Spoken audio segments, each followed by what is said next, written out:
setting the foundation. It's not my term, it's from Robert Cialdini. He would say that they're trying to get ahead of the story is another way to put it. So they're out there talking about it. We'll listen to a little clip. Obama's doing his pouty face again with a deep leg cross, man. I mean, that's deep, okay? Bizarre. And Trump got asked about this today, and he went on a tear, saying, man, I hope this is just the start of something big. And we get all of the criminals rooted out of our justice system. Then we'll turn our attention over to Comey, because we got some problems with Comey's lawyer that are very interesting. This was a great post by Svetlana Lokova, and she's pointing this out. She says, Patrick Fitzgerald, James Comey's new defense attorney, he rings a bell. Oh, yeah. He shows up in prior Office of the Inspector General reports that are indicative of the fact that I hopefully have seen up here, right here, that Fitzgerald was actually receiving memos and other materials from Comey back in 2017. And so he was kind of in on it. May 14, 2017. He's getting all of these Comey memos. And this is interesting because remember what they did when they said that Trump's lawyers were involved in his crimes. They broke attorney-client privilege, and they got all of the information from Trump's lawyers. Remember this article over here from 2023, which explains that, saying the court is rejecting Trump's attorney-client privilege. They said you were facilitating a fraud. There's a crime-fraud exception. You don't get to claim privilege when you're in the middle of a crime. Well, how about now, Fitzgerald and Comey? How about we apply those rules? Over to you. So we'll go through that. We'll refresh our recollection on the memo, a couple of other Comey updates about the protective order, and some more materials before we get to some reaction on this one from the late, great El Rushbo about who Comey really is over from the EIB network. We miss Rush. All right, so we've got that. And then to wrap things up, we'll talk about the latest from the Supreme Court oral arguments today. We had the Voting Rights Act that came under scrutiny again.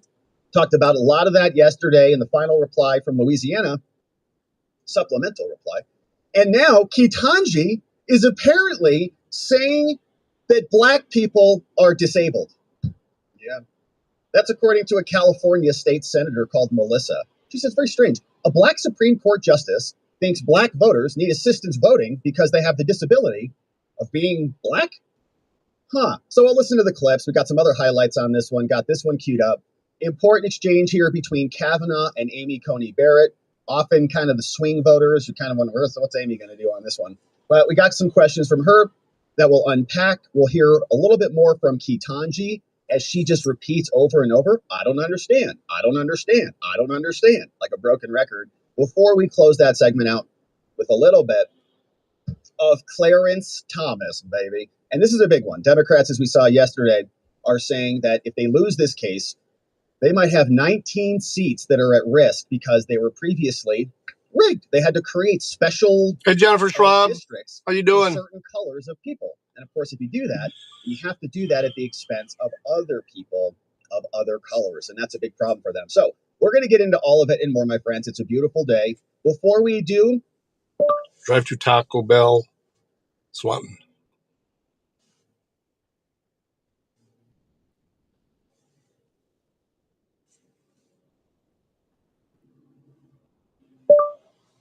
Taco Bell, Swanton, Ohio.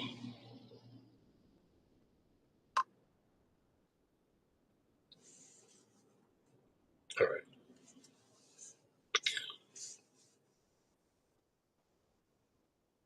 you have an appetite, because we're talking about Perplexity AI, and I was showing you their new browser. It's called Comet. Links in the description below. This is the browser. I'm using it right now. You can see this is what it looks like. And if you click this button up here at the top right, built on Chrome, all your plugins will work. Now we're multi-streaming on Rumble. If you have a Rumble, please pop in there and say hi. That's the only one I'm monetized on. And I need unique chatters. You don't have to stay in there. I just need you to say hi to me in there if you have it. Last time it added beans, and I know some people were unhappy about that. So we're going to easy setup. You can do it through your Gmail address, or you can set up any email, but it's really easy through Gmail. Hey, Neuro. On Instacart. I don't even think Guess who I'm listening to in the background. But let's see what it does. We're going to press Robert the enter G. button. Thanks for popping in. Look, Ma, no hands. So it's going to do some searching. All right, finding classic beef Wellington recipe. Go. All right, now it's got it. Now we got to search for the ingredients. There it goes. Beef tenderloin. We're going to be doing some dashing doing it all once we get near Swanton, Toledo area. Power of the Comet browser. Yeah, it is a busy news day. You can see it's still searching.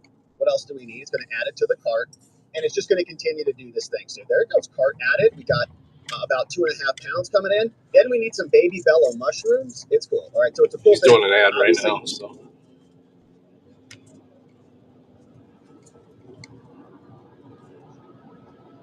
AI, very cool tool. I pay for it. I use it regularly, and I'm excited that they're sponsoring our show. So check that out. If you want to learn more, link is in the description below. We appreciate you supporting our sponsors here today. Now, let's get in to business. Nancy Pelosi snaps under pressure, getting asked a bunch of questions by an amazing journalist over here with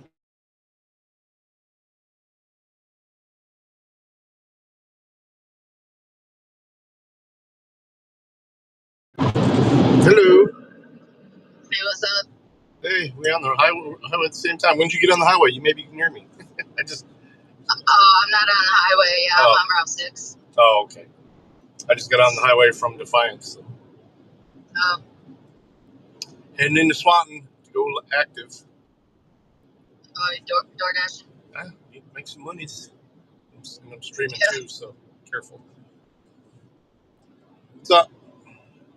Nothing. I just haven't talked to you all day. I was just checking in. Yep, I just finished doing some work out at Defiance. Setting up a laptop for the new kitchen supervisor out there. You see some... You want me to mute this? No. Okay, go ahead. Yeah, I mean, I don't care. No, go ahead. I was just going to say, you see some new guy come in today, Mexican guy, loudmouth running around? I'm in the office there. I don't... So I was going to say that's Senator John Houston is calling me. I really doubt that's him. Oh, yeah? Yeah. But no, I don't deal with that. I lock myself in the office and do my work.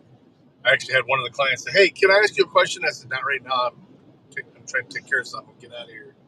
He said, "Well, come see me before you leave." I said, "Well, if I have time, I will." Stuck right the fuck out.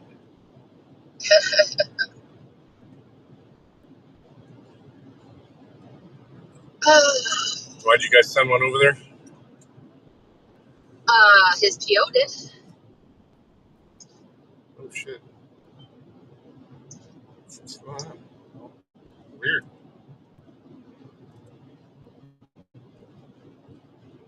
Android Auto disconnected and then reconnected. All right. Well, I was playing Robert Gouveia for my peeps. Oh, look at this guy training. Where's he going? He had to slam on his brakes. Jeez. There's a cop up there, guys. Yeah. You don't know it yet, but there is.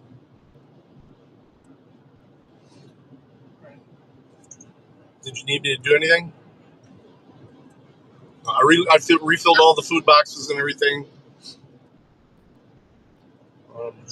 I'm assuming they need to eat, right? Dinner, yeah. I've been gone for a few hours. Okay. Yeah, I had to completely reset a laptop and then load it for this guy. So how long that takes?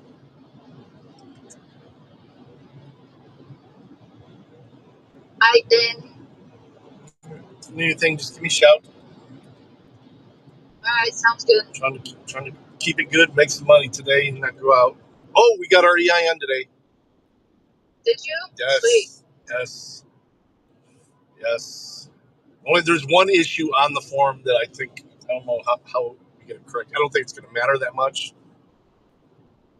But it says new business, and then there's another check, and I don't remember them asking me that one. And then there's another box saying taking over a current business. We have the new business thing set up. So I don't think it's that big a deal. But Yeah. I'll talk to the people at LegalZoom tomorrow. and trying to get a phone number for them to do this rollover ourselves with these people in the Philippines. And just finally, yeah, it's. I'm trying to buy a phone number through Microsoft Teams, which they said it could take a long time to do that. But if you know any of these other providers, and one of the other providers is Spectrum Business, I'm like, oh, I'll just do it through them, and literally call the number that connects through Special Business, and they have no idea what I'm talking about. I'm like, I'm looking at your fucking website right now. I said, it's a cloud number for Teams. They're like, well, can you give us your account number? I'm like, I don't want this attached to any of the cable accounts. I said, Right. the people that it directs you to don't know. They must be that new. You know? I was almost tempted to buy a number from CTM and port it over to Teams, but of course, Josh, even though you can't communicate with both days, the few days that they're not on holiday. Hey, D News, Jennifer, everybody. Stoffel, who killed Bao? Bao's doing fine. But yeah. You're gonna go through all this work and it's gonna last like 2 weeks and Josh is gonna kill it. That's fine. I'll just cancel the number then. But I'm on the clock while I'm working at it, so yeah.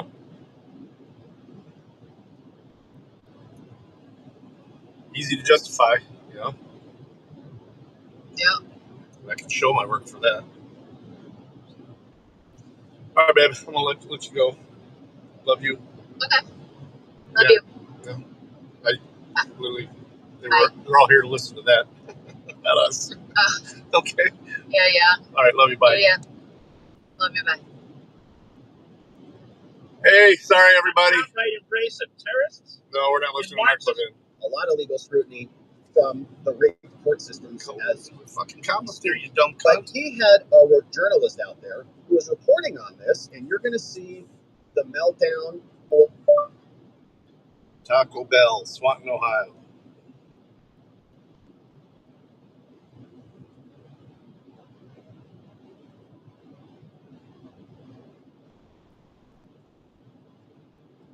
All right, back to this. Ages. Everybody, if you have one, please, I need all you cool peeps to head over to the. This is Nancy. We think the lady doth protest too much. Head over to the Rumble page and just say hi in chat. I know a lot of you don't like Rumble, but if you could, please. He was probably saying something in the background.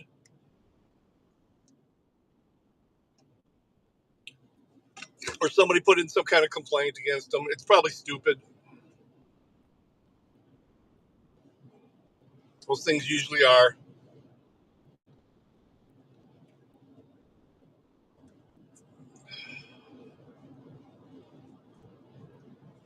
I mean, that's his monitor.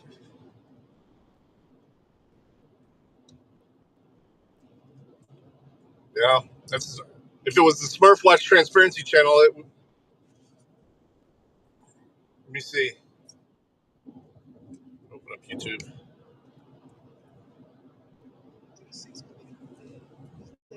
All of these videos that people are now asking about, they buried them. Liz Cheney. Oh, they don't, because they don't understand Rumble. They don't understand what free speech is about. They're used to being oppressed. They're all damning to their case. Instead, they tried to blame Trump for this, like it was totally unexpected, and Trump didn't want to secure anything. Which just Mayor Muriel Bowser sent a message to him, a letter on January 5th, explaining we don't want your National Guard here, okay? Chris Miller, acting Secretary of Defense, who was planning on deploying people, they said don't send them. So Nancy Pelosi is having to reconcile all of those bad facts. She was clearly responsible for the security of the congressional building, along with the House Majority Leader, the Senate Majority Leader. But here is how this. It's like Press NH Now is live right now too. Pelosi melting down outside of Washington D.C. Congresswoman Pelosi, are you at all concerned that the new January 6th committee will find you liable for that day? Are you at all concerned about the new January 6th committee finding you liable for that day? Why did you refuse the National Guard on January 6th? up. I did not refuse the National Guard. The president didn't send it. Why are you coming here with Republican talking points as if you're a serious journalist? People want to know. We still have questions. Thank you.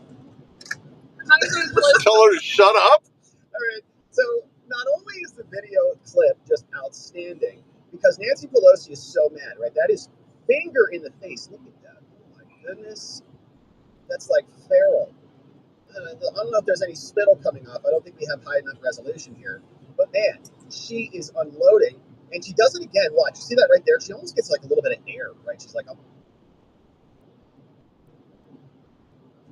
Why does this fucking keep disconnecting? What the fuck's going on?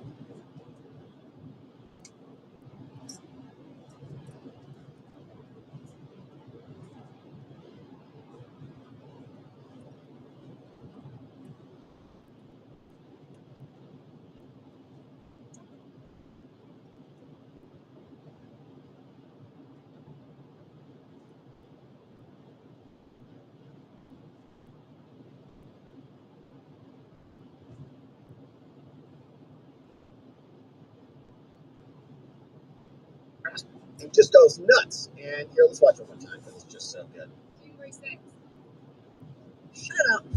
I did not refuse the National Guard. The president didn't send it. Why are you coming here with Republican talking points as if you're a serious journalist? The American people want to know. We still have questions. Thank you.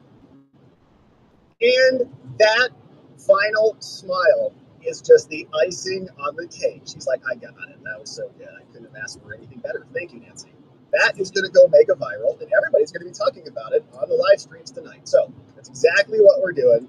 And amazing get from this reporter who is asking the right questions. Is this Savannah Hernandez? And you know those are good questions when it causes a reaction. Like She is coming off of the ground right there. Shut up. Get out of here. So upset about it because she knows she's responsible for it. She said so on the videos that Congress got their hands on that Liz Cheney tried to bury. Remember this report, August 28, 2024. We have a new January 6th committee that is now being formed to actually investigate what ultimately happened and not just be an illegally constituted cover-up committee, which is all it was. Remember, Nancy Pelosi was supposed to follow H.R. 503, the authorizing legislation that created the committee that had a bunch of rules about how it would be constituted and so on and so forth. And she just ignored it. Didn't like Kevin McCarthy's nominees, so kicked all the Republicans off. There was no real minority body at all. She just appointed Liz Cheney and Kinzinger and called it a bipartisan committee, appointing them in violation of the own authorizing legislation, which said it had to have 13 members. It didn't, it had 9. And she just made it up. So the whole thing was illegal according to their own rules, and then it was corrupt in its actual constitution, in its actual production. The constitution was illegal, the production was also corrupt. And they found a bunch of additional materials. We'll take a look at some of the videos here. But today, back then in 24, just to refresh our recollection, the committee on oversight is publishing new documentary footage that was recorded by Alexandra Pelosi on January 6th and was finally produced to HBO. Now, the bulk of these new videos show that then Speaker Nancy was repeatedly saying, I take full responsibility. She also discussed the firing of Capitol Hill Chief of Police, Stephen Son, who wrote a great book about this, by the way, and is a real hero explaining the truth of what happened on this.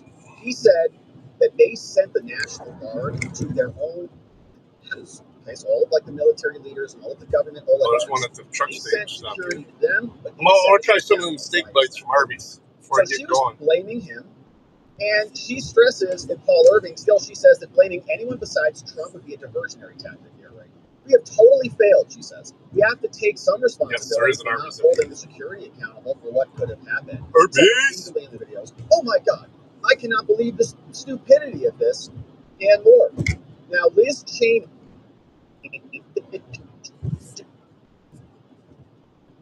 Why?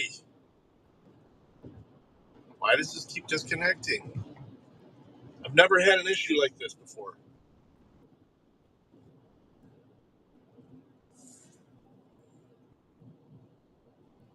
Because it was damning to their case. And they did not archive this footage at the end of the Congress or give it over to the Republicans. How come?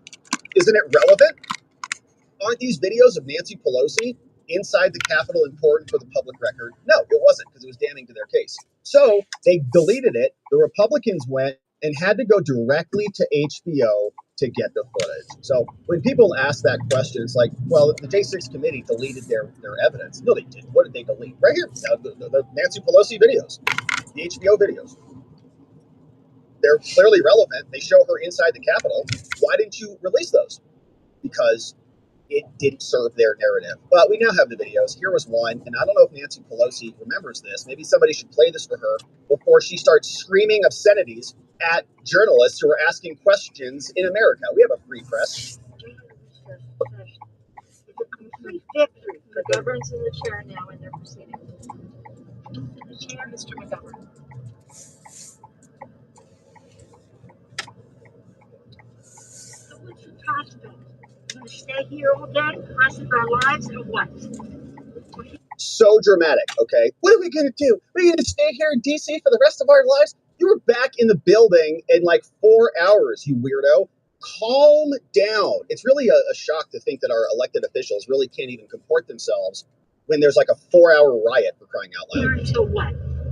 Until the National Guard decides to come and get rid of these people?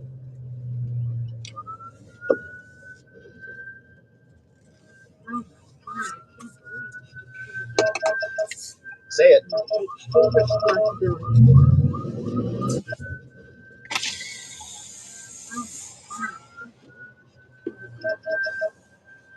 Take full responsibility. You should take full responsibility because you were in charge of the security. Steak nugget bowl. Did you want that in a meal or just the bowl? Just the bowl. All right. Anything else for you? Actually, we can make it a meal, but I want jalapeno bites instead of fries. Coke to drink. All right. Medium or large meal for you? Medium. Medium. All right. And what can I get you to drink with that? Coke. And did you want a 5 or a 8-piece of jalapeno bites? 5. 5. All right. Anything else? Nope. It'll be 16, 19 out the window. Jeff Rosen, acting U.S. Attorney General.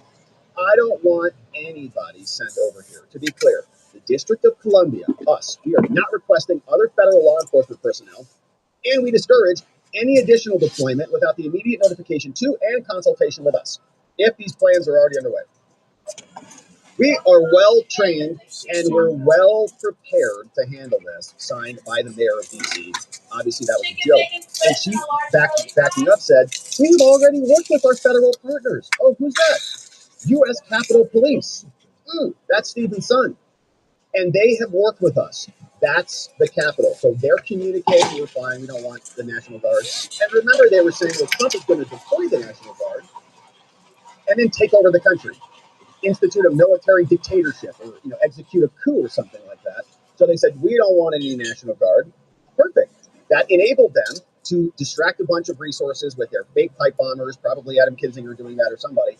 And then we're able to tap people on the shoulders, invite them into the Capitol, and then charge them all with crimes. And it was only 1,500 people, give or take, in the aftermath of the whole thing. And they spent years, and like all these FBI goons were like patting themselves on the back. We're doing such a great job fighting domestic terrorists and traveling all over the country on field trips to arrest people in their homes, thinking they were doing a great job, not realizing the fact that it's pathetic. It's like 1,500 cases, okay? Major cities handle thousands of cases a month, and they turn this into the crime of the century. It's like a joke. So we've gone through the numbers many times. So Nancy, of course, we also had this clip. There's a bunch of these videos. Here's just another one. We can only take so much Pelosi. But remember, this is how her demeanor was. This is how our elected officials act when they are under a tiny bit of pressure on January 6th.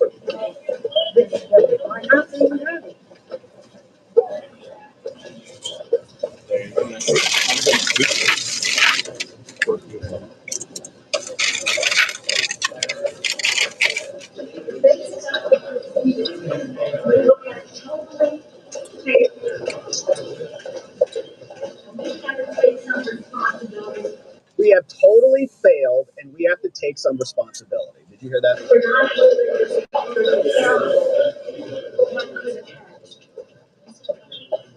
Yeah, It's your building.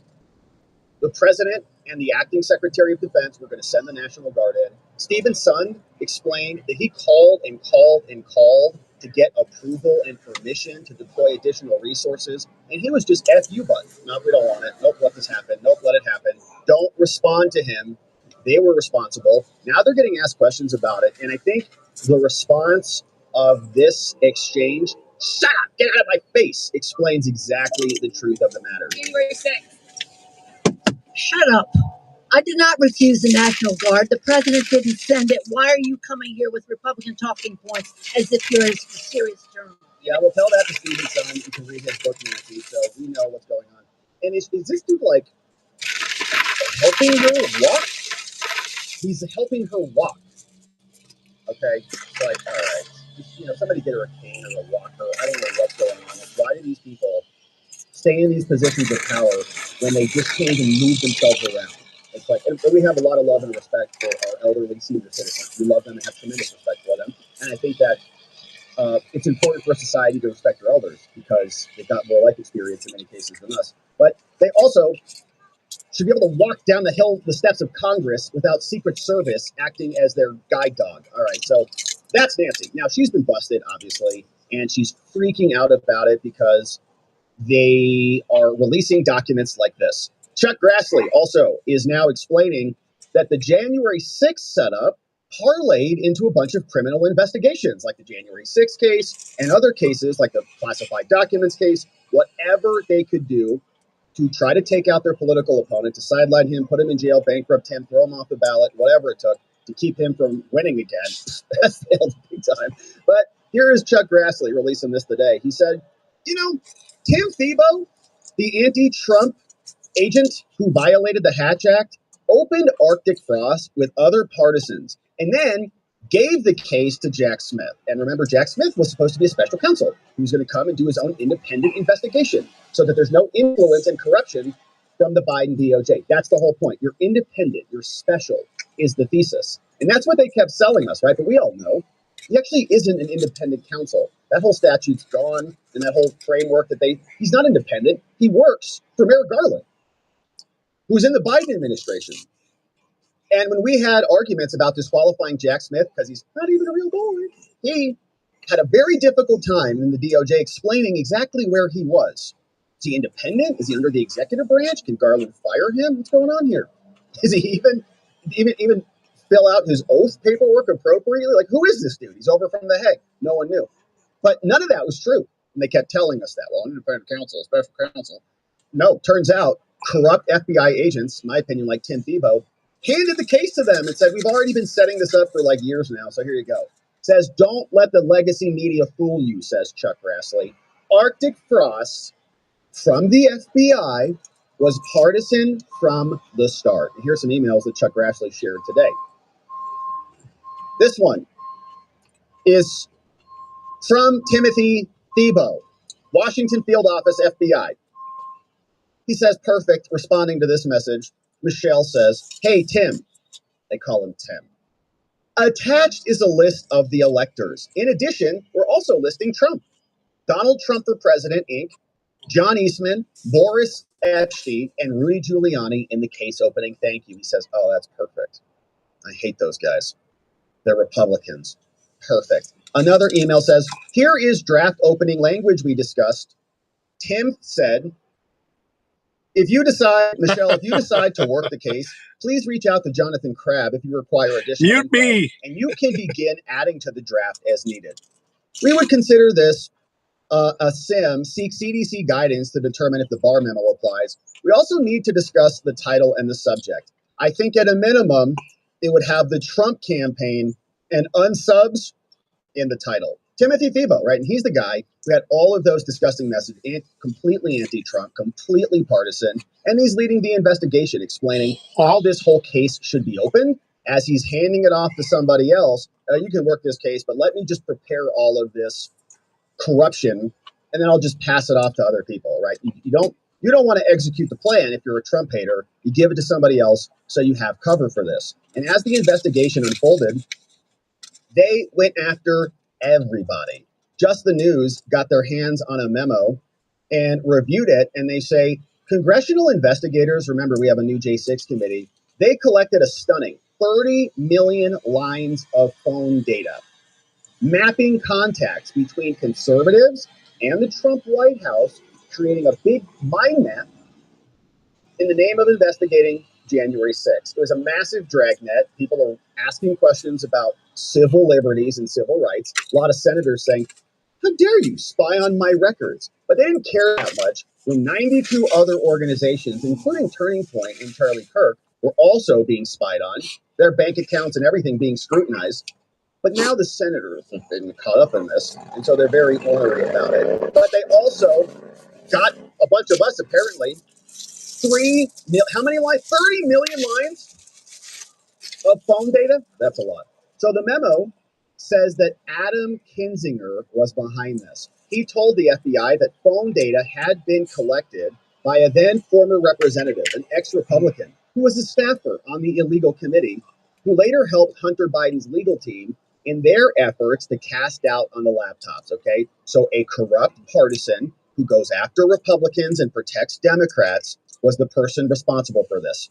The FBI memo does not reveal whether the Bureau ever took Kinzinger up on his offer, but it does reveal the sheer magnitude of a phone surveillance project. Send Adam to prison. And the mountainous collection of phone data were revealed to the FBI that was led by Christopher Wray in late 23 by Adam Kinzinger. The cash was offered to the Bureau on the eve of the presidential election. Okay, so the J6 committee got it, and they were going to pass it all off to the FBI so the FBI could indict some people. According to an FBI document memorializing the offer, the memo says Kinzinger told them, well, this other, hack person called Dan Riggleman got all of the data. It's the same scam that they did with Christopher Steele and the Steele dossier. Some partisan hack creates the report, gives it to some political entity, somebody who's a friendly passes it off to the FBI. The FBI does the prosecution. It's the same scam. Adam Kinzinger just got caught up in it. Now, the FBI memo, they don't ever reveal whether they took that data or whether it was just part of the J6 committee. But Kinzinger told the FBI, he said that the J6 committee linked and collected a substantial amount of telephone data and noted the FBI may already possess that data. While former Congressman Riggleman worked with the Select Committee illegal, he had a contact and was able to obtain toll information, including for White House route and switchboard numbers, all via a congressional subpoena. And they were going hog wild on that. Remember Fishing Benny Thompson? We talked a lot about. He just sent these massive pages, massive letters, like 20 pages. I want everything. I want to know what you had for lunch and whether that showed up in your bowel movement that afternoon. Kinzinger also noted that he did not conduct the analysis, but had another partisan hack do it. In a post on his Substack, Kinzinger confirmed, he says, I had a conversation, but these were all lawful subpoenas from a corrupt, illegally constituted committee. They didn't follow their own rules. And when people sued over that, the court said, well, we can't make them do anything in their branch. Okay, so the courts, via separation of powers, couldn't say that Congress was acting legally or illegally. Their business. And they just let them do it. So the illegal committee, they have no problem doing it now. Everybody just honored them, and the courts didn't do anything because many of the judges who heard these issues were acting cowardly. While the January 6th committee subpoenas were public, the size of and the scope of this data was not previously known. Somebody estimated 18 million lines of data, but they said 30 million lines of data. Also revealed that they went after the senators. The senators are furious about this. They don't really care if we get spied on. They're like, but you saw, Lindsey Graham, you saw what I was doing on January 5th? Zelensky over that night. So now Congress is looking into things. So we've got Jack Smith, who is getting some scrutiny from the Judiciary Committee. And it's Jim Jordan again, baby. He loves drafting letters. We love reading them. Thanks, Jim. And he sent this one over to Jack Smith. We'll see what happens to it and whether Jack Smith appears and says anything. But they write over to Jack. They say, all right, Jack, listen, we've been working hard on this. Okay, we've already done 2 interviews with Thomas Wyndham, another senior assistant to your hack team that was taking over the case from Timothy Thibault and prosecuting everybody, conjunction with the January 6th committee and the Biden administration. So we deposed Thomas Wyndham, who was on the case, and also the other guy that we've talked a lot about here, Jay Bratt. And we've got those depositions, and we may read through them this week if there's interest. They're not that long because they just pleaded the fifth. So those were not helpful, Jack. We tried to talk to those other co-prosecutors. Not taking me to the They right didn't place. say anything because they're freaked out about this. Like, oh, yeah, we were definitely trying to take Trump out. So they just shut up. So now... McDonald's, Swanton, Ohio.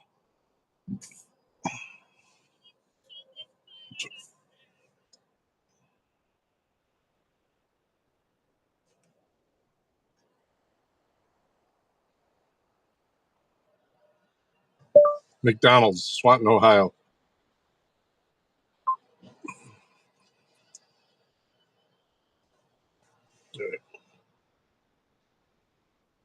So hopefully you come in and talk to us, Jack, since you're a civil servant and a public servant and all the things. They write, all right, Jack, listen.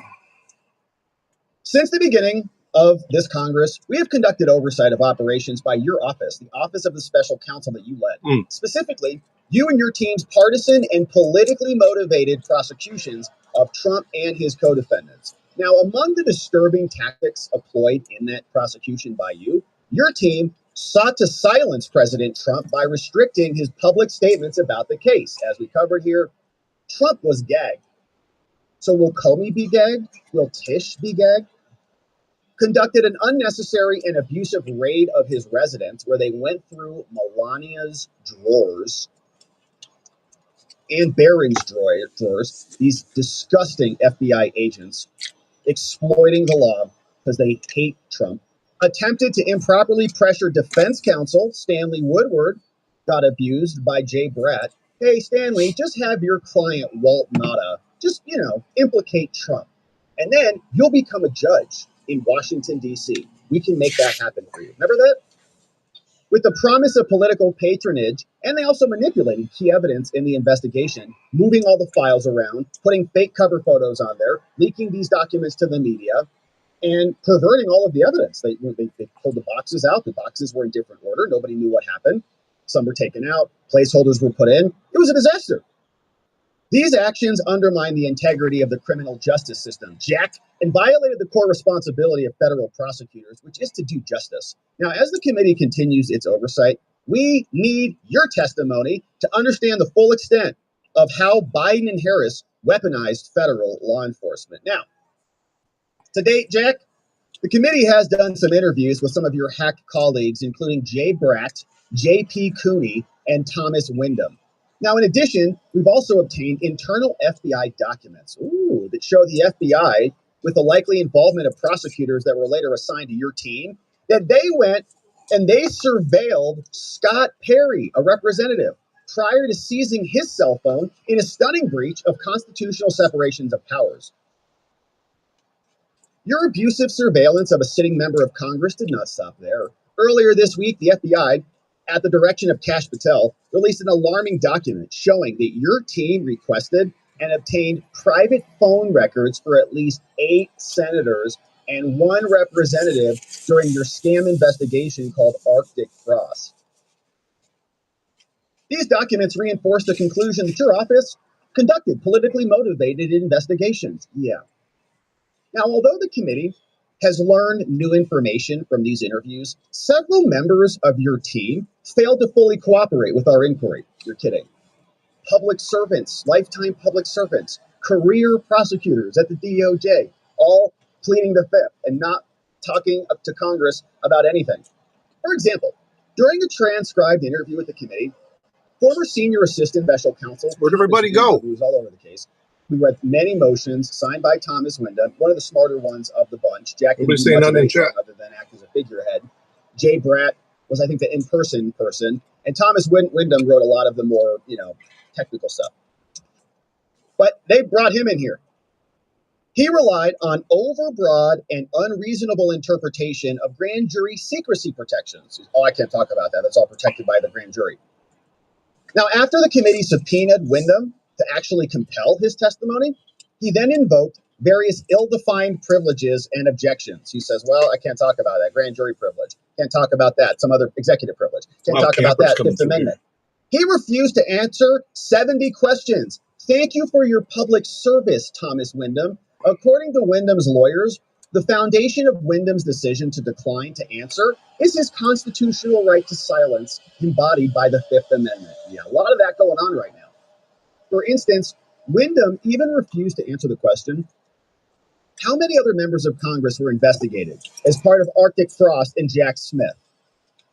If it's all legal and above board, why don't you just tell us who else you surveilled? Also, refuse to answer if there are records of additional, quote, members of Congress that were swept up by legal process. Doesn't want to talk about that. Question to Thomas. Hey, Thomas, how many other members of Congress were investigated as part of Jack Smith's Arctic Frost investigation that he inherited? I respectfully decline to respond for the reasons stated by my counsel. Great job, Thomas. Another question for you. Were there any records of members of Congress that were swept up by the legal process in your investigation? I respectfully decline to respond for the reasons stated by my counsel. Great job, Wyndham. In the special counsel's report, it talks about evidence from congressional staff. Were those congressional staff connected only to Congressman Perry? I respectfully decline to respond. Shows it all in one bowl on the menu, but they gave me a bowl of mac and cheese and a bowl of... Similarly, another hack called Jay Bratt, who was terrible. The beef chunks and my understanding is like onion. Looks like an Oompa Loompa in person. I think we've got some insight on that description from Julie Kelly. I'm getting pretty full. Like, man, interesting looking fella. He invoked the Fifth Amendment 75 times, and this was the same hack who was trying to pressure Stanley Woodward, saying, just make your client flip. Mushroom Day. Totally detestable and contemptible behavior. Make him flip, and we'll make you a judge. That's how sick these people are. He refused to answer questions necessary for the committee's oversight, including whether the purpose of these documents was to affect the 2024 presidential election. Obviously it was. Whether the raid on Mar-a-Lago was intended to capture political intelligence. Great question. Who he met with during his 3 visits. This is all right, but I'm not very impressed. White House. I was fast food. The special counsel's team was going over to Trump's political opponent's house and hanging out with them. And why he pressured defense counsel to make his client take a deal so he could get political patronage. Here's what Bratt said, another career civil servant or career prosecutor. Mr. Bratt, question for you. Was the presidential records investigation of President Trump intended for the purpose of harming him politically? On advice of counsel, I respectfully assert my Fifth Amendment rights and decline to answer the question. Of course you do. Hey, Jay, was the Justice Department trying to weaken the president because he was the chief political rival of Joe Biden and you hate his guts? Same answer. Was the point of the investigation to affect the outcome of the election? Same answer. Why doesn't he just say no? Was the DOJ trying to weaken the president because you love Obama and Biden? Same answer. Was the raid on Mar-a-Lago intended to capture the political intelligence against the president to advantage Joe Biden? Same answer. Ignoring all of the congressional oversight. And if they're just, acting above board and you can defend yourself, just talk, right? That's what they said to our side. Now, as the special counsel, you are ultimately responsible for the prosecutorial misconduct and constitutional abuses of your office, Jack.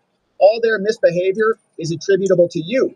Your misdeeds were so flagrant that the Justice Department's Office of Professional Responsibility has now confirmed to the committee, November of last year, that it had opened up an inquiry into the tactics of your office, and he should be disbarred immediately. And senators are now calling for that, too. In fact, Senator Tuberville said that he needs to be in jail. Senator Marsha Blackburn says disbar him immediately. Then we'll talk about jail. Over the course of our oversight, this is how bad Jack is, too. We've written you several times, Jack, to request documents relating to your politicized investigation, and you failed to respond, ignoring Congress. All right. Accordingly, let's get on the road. We're going to go into swatting first and go from there. Your testimony at a transcribed interview. We want you to also please produce the following information that's in your possession, anything from January 20th, 2021 to the present. So bring these documents with you when you come in. 1, all documents and communications relating or referring to the Attorney General order that actually appoints you as special counsel, which was illegitimate because he was never a U.S. attorney.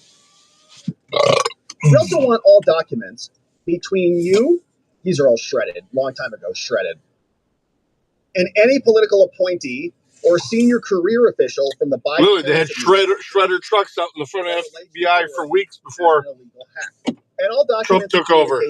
That you sent or received come over and rumble, service relating to your works. Yeah, I'm sure, just like Andrew Weissman, there's like, I can't remember the password on my phone. Oop, got it wrong again. Oop, got it wrong again. Oop, got it wrong again. Everything gets deleted. Hey, Jack, please produce this material no later than October 28th. All right. And pursuant to the rules, we're authorized to conduct oversight. So thank you for your prompt attention to this matter.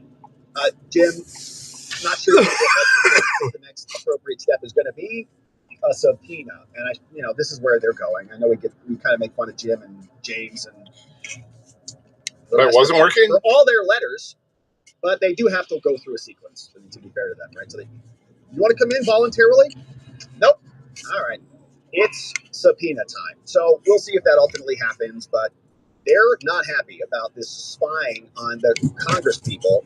And so if Jay Brad... they have no problem voting for the Patriot Act, which spies on us, though. To do that. We'll bring Jack in and everybody else and continue our inquiry accordingly. Now, Chuck Grassley is also looking into this. He sent this one out to Verizon, and he's sharing it with us today. He says, as part of our ongoing investigation into Jack Smith and the FBI and Arctic Frost and all the things, we sent letters to 4 telecommunications companies asking for answers. Verizon, AT&T, T-Mobile, and Lumen. That's weird. Got them. We want to know about the records that they gave over to Jack Smith. So that's just great. As part of this case, they all thought they were going to get away with it too. I'm like, oh, that's okay. We're going to put Trump in jail. We're going to win. We can do whatever we want. There'll be no consequences because we're rigging it in our favor. Then they lost, and now they're like, holy crap. Chuck Grassley's sending us letters. Grassley's oversight recently revealed that Jack Smith and the Biden FBI secretly, without even notifying them, subpoenaed phone records from 9 Republican members of Congress. It's wild. And other 92 Republican targets like Charlie Kirk, Turning Point, and everyone else. As part of this probe, now we know 30 million lines of other phone records from everybody else. Not to mention, we were all on lists anyways for objecting to COVID, objecting to the election, and the list goes on and on. They were censoring us. They were sending letters from the White House, Ron Flaherty, to Elvis Chan, FBI over in San Francisco, and they were just colluding to censor and suppress everybody. And if they could charge you, man, or go after your law license, or go after your medical license, or whatever, they were doing it because they're bloodlusty communists. So here... Oh, no, I just had a little mac and cheese bowl and the beef tips from Arby's. Let's take a look at some of them. Here's one onion strings that went over to Verizon. Oh, hey, Mr. Dan that should cover me for the night. It's already 6 o'clock. Now you have a letter from the judiciary. Take a few bucks. We'll see how busy it is. If it's not too busy, I'll just... He says, all right, Verizon CEO. Call it. On October 6th, Dan Bongino, shout out, informed us that as part of Biden's Arctic Frost investigation that you guys just handed over documents on, by September 27, 2023, officials in Washington, they possessed call logs from the personal phones at least 9 members of Congress. According to Bongino, the FBI obtained call logs from January 4th to January 7th, all inbound and outbound calls. Oh my goodness. From their personal phone. Yeah, we'll see. From the affected members' phone carriers. Below is a snapshot of the FBI's document listing the members that Jack Smith targeted. Mike Kelly. They're all probably good. Marsha Blackburn's good. Cynthia Loomis, Ron Johnson, stand-up dude, Tuberville, Sullivan, Hawley, Bill Haggerty, Mike Kelly. Yeah, Lindsey Graham's like, man. I don't know. By law, the senators' offices retain possession of their Senate data from both dual-use and Senate-specific devices, and service providers don't acquire any of that data. That's interesting, okay? So, like, in other words, the communications companies should have had their legal teams probably look at this and fight it. It's in the U.S. code. You don't have a right to go get all of that. By law, we retain the possession of all of the data. And moreover, no court order or provision of law can prevent you from notifying senators of any legal process that sought disclosure of any Senate data transmitted on any devices relating to their offices. Even if the phone numbers above do not fall into those categories, there are serious constitutional questions that those communications are still subject to constitutional protections, and you shouldn't have just given it all up. Indeed, the time period that Jack Smith focused his secret efforts to get these records from constitutional officers, it falls squarely within a core constitutional duty. Certification of the Electoral College. That raises a reasonable concern that calls, texts, and emails may have been acts consistent with the duties of the office. Okay, it's like a big important time. And well, not yet. A lot of messages. Grassley's really pressing it, though. Communications. And you shouldn't have just given those out to the Biden administration. They all did because that was their team, and they didn't want to anger them. And, you know, it's hard when they're like Zuckerberg. Many of these people, I think, willingly kind of bent the knee. Now they're like, oh, I got a lot of pressure. You know, sorry we screwed up. Yeah, okay, suck. Like, we know you donated like $400 million to help the Democrats. So don't like act like, oh no, I had to buckle to the pressure from the White House. I'm sure that is true. And I'm sure he was trying to buy political favor. I don't know if he's actually a communist lover or not, but it was for a political end, right? So, you know, the mea culpa thing just doesn't carry much water with us. But the Verizon company, AT&T, or just call it what it is. Oh yeah, it's Republican data. Socialist, communist, fucking party. They ran this by their lawyers, and their lawyers were like, yeah, just rename it. It's sitting senators. There's very few moderate Democrats anymore. All of these people. Accordingly, we request the records of all requests or orders made by the DOJ. They better give it to them. We're going to haul these CEOs right into Congress, or any federal law enforcement agency to you. Any materials that you got, legal process, all data. I'm going to be going through the boonies for a little bit. Any of these members, so it may disconnect a couple times. Now look at these trees. Don't they look pretty? Jack Smith and the Biden DOJ for the affected members' toll records. Did they seek the information by name or by phone? Colors are getting nice. Within a week, they're going to be really nice. Maybe they got that. And then a week later, they'll all be without leaves. An actual criminal. It's like, well, this criminal did something bad, and he's texting a senator. They get the number, backtrace the number. They're like, oh, dang, that's Lindsey Graham. Or did they just want the name? Hey, Jennifer, I appreciate you getting a Rumble chat, getting a Rumble one. Thank you. We still don't know what the commonality is between these 9. Why? Or are they the ones being targeted? See if we can find that out. Did the DOJ or the FBI, Verizon, Mr. CEO, did they place your company under a gag order so that you can't even tell the senators about this? Or other non-disclosure requirements? Why didn't you notify us? And if yes, on what basis? Is the gag order still in place? Are you still, do you have other records that you're not telling us about? I've voted Democrat before. Provide copies of all gag orders that your company received, both through legal process I used to call myself a classic liberal. If not, why didn't you notify us? Classic liberals are considered far right now. DOJ, the opposite political party. What data or information from the affected members was ultimately provided? What did you give to them? The overseas numbers too. Include the date of the request, the date of the data, and whether there were any notifications. Did the DOJ or the FBI see content? Not only did you call this person and when and how long was the call and where did the call originate from and all the things, but what about the content? Did you get a request for that? So you better let us know. Were there any notifications? Were there other members besides these 9 that we know about that were the subject of subpoenas? If so, let us know. And did you, big question, did you challenge this on any grounds? Like, did your lawyers look at this? They're like, oh, sure, we hate Lindsey Graham or Tommy Tuberville at all? Or did you just voluntarily give it because you had a dog in the fight? Please explain and note the outcomes. And if you didn't object, why Look not? at the name of the cemetery. It's called Texas Cemetery. Which company officers approved the release of this information I'm sure that to the is. government? And two houses next to each other. Might be all behind there. And the names of the lawyers who approved it. It's like, oh yeah, which has got some old gravestones. Who were they? Given the urgency and seriousness of this, we want you to provide this information no later than October 25th, signed by a bunch of senators.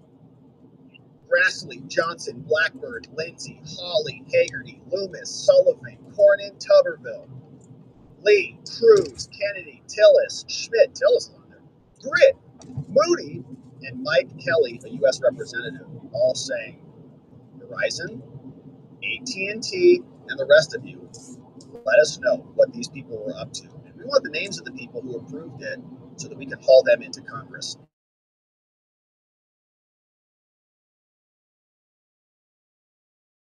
Imagine pretty soon. Andrew Weissman, who was on the Mueller team. I see a lot of cars parked next to the woods, so I'm thinking postseason might be, well, they're just getting ready.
Way back. Weaponized his special counsel position against his political opponents, talking with another hack who also worked on impeaching President Trump and creating the Russia collusion hoax, now sitting together.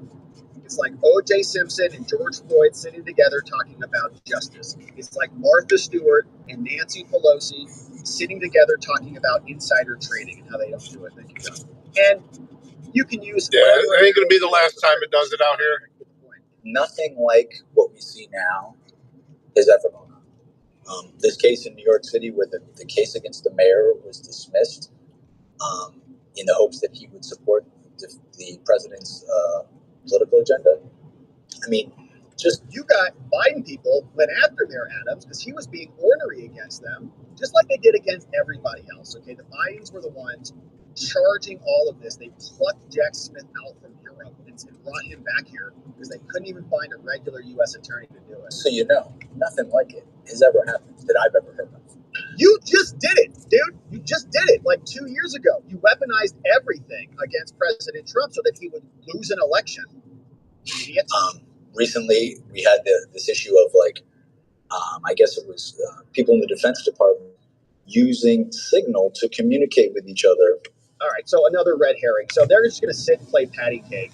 And Weissman, another Obama-style deep leg cross over there. So that's what they sound like. Now, while all that's happening, Obama is making the same argument. President Trump is going to come here and obliterate both of them in a minute. But here is what Obama says. And look at him. He looks like Andrew Weissman, the same body language. Yeah, we don't want, kangaroo courts and trumped-up charges. Dude, you literally had your presidential daily briefing pulled from your desk so you could have a new fake one inserted so you could attack President Trump and blame the Hillary election loss on the Russians. So give me a break. You can see they are just pathetic. It's not even worth listening to them.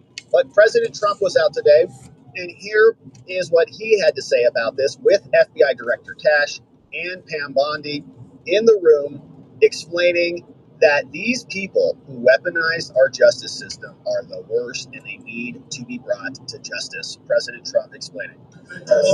Given you have the FBI director and Attorney General here today, Jordan as Jack Smith, you mean deranged? Yes. He's a deranged individual. Yes, he is. Well, they should. I'm surprised it takes so long. You know, we're talking about violent crime. What about the crime against a political opponent? Yeah, That's good what question. We have to talk about Jordan too. would like to understand the full extent to which the Biden-Harris Justice Department weaponized federal law enforcement. What do you think the committee will find out? I think it was the worst weaponization of the world, let alone this country. True. And I hope that It's everybody's, they're involved in it. I'm not. I'm the one that had to suffer through it and ultimately win. But what they did was criminal. Deranged Jack Smith, in my opinion, is a criminal. And I noticed his interviewer was, I think that was Weissman. And I hope they're going to look into Weissman too. Weissman's a bad guy. And he had somebody in Lisa, who was his puppet, worked in the office really as the top person. And I think that she should be looked at very strongly. There was tremendous criminal activity having to do with. We don't have fair elections in this country. We're not going to have a country. And I've said it from the beginning: fair elections and borders, and we need also fair press, because if you don't have fair press, it's very tough. And we've got the strongest border of anybody. Nobody has a border. We have a border where the numbers just came out again. You saw 0 people came in illegally. Now, we do take people into our country legally, but 0 people. But, you're talking about a different subject. You're talking about political crime. They have committed massive political crime. I hope they're looking at Shifty Schiff. Me too. I hope they're looking at all these people. And I'm allowed to find out. I'm allowed to, I'm, in theory, the chief law enforcement officer. But I have a very good, talented group. This is about something else. But I hope they're looking at political crime, because there's never been so much political crime against a political opponent as I had to go through. Yep. They raided my house in Florida. It was an illegal raid. I have a lawsuit that was doing very well. And when I became president, I said, I'm sort of suing myself. I don't know what it was. I need to settle the lawsuit. I'll say, give me X dollars, right? And I don't know what to do with the lawsuit. It's a great lawsuit. And now I won. It sort of looks bad. I'm suing myself, right?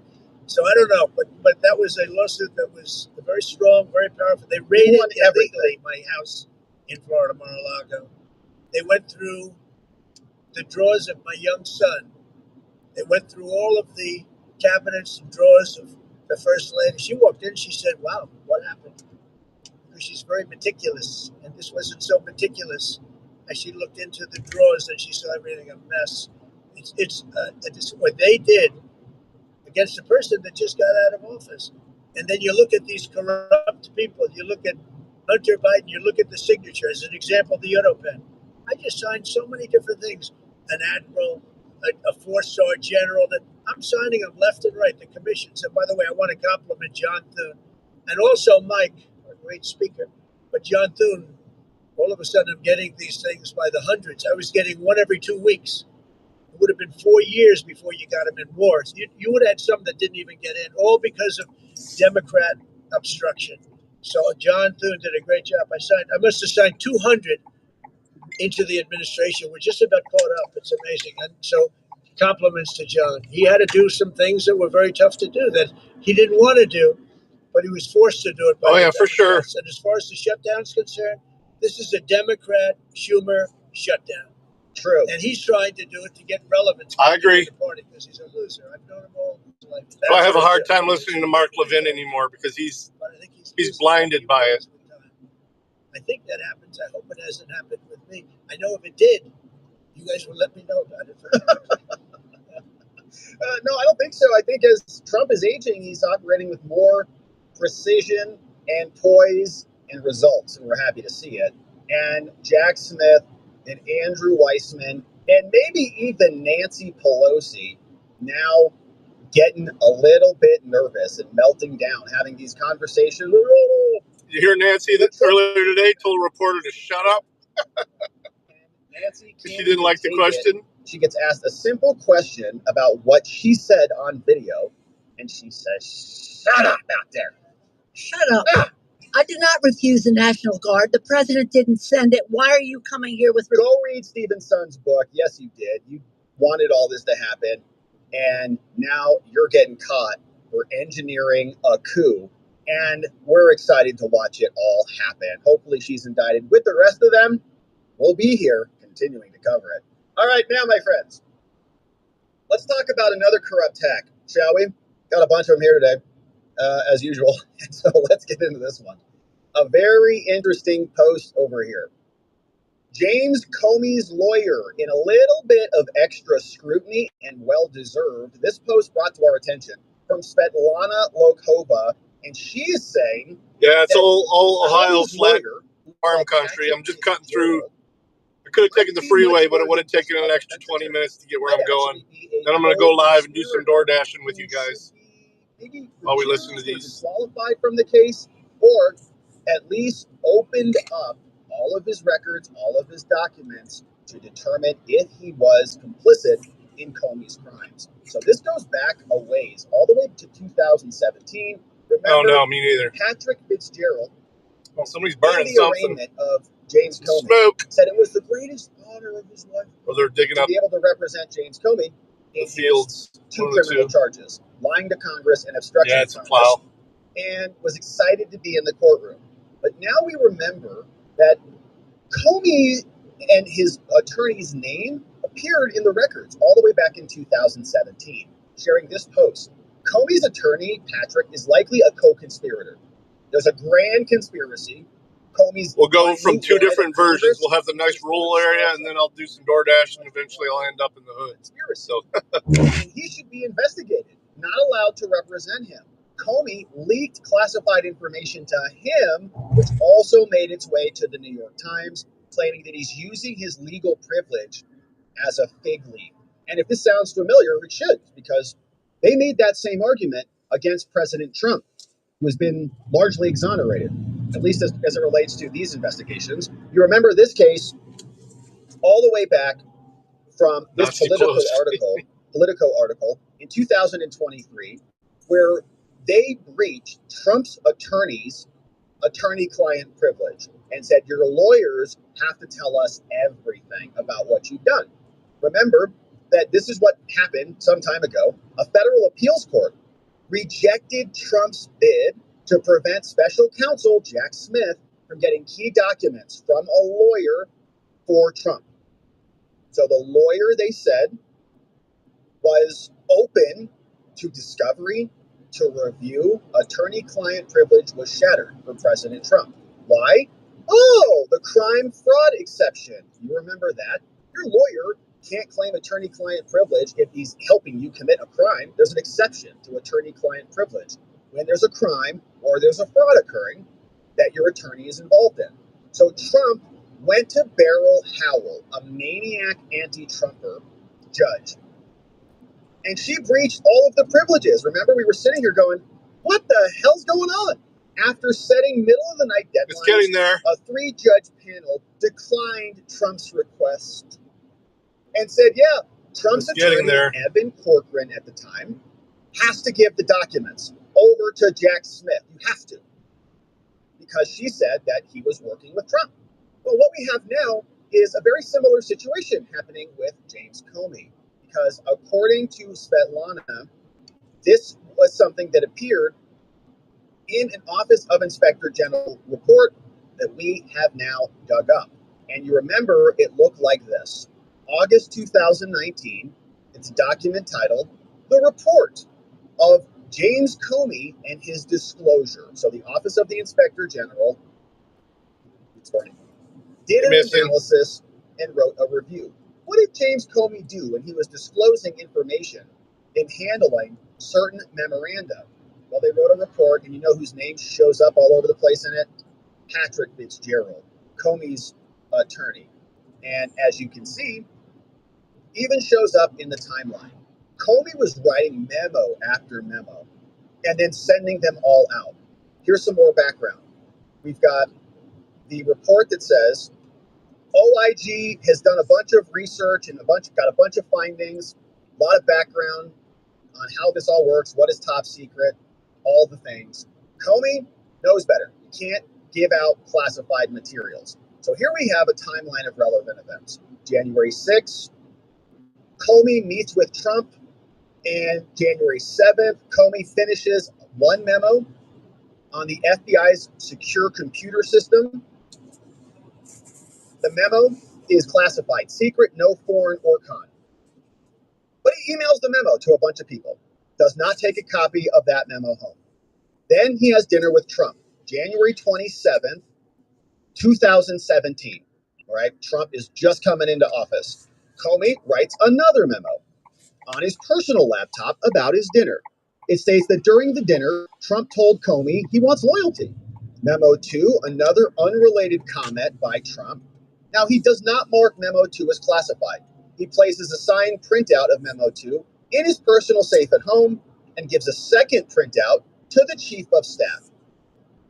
During a classification review, the FBI determines that 6 words in the memo are actually classified.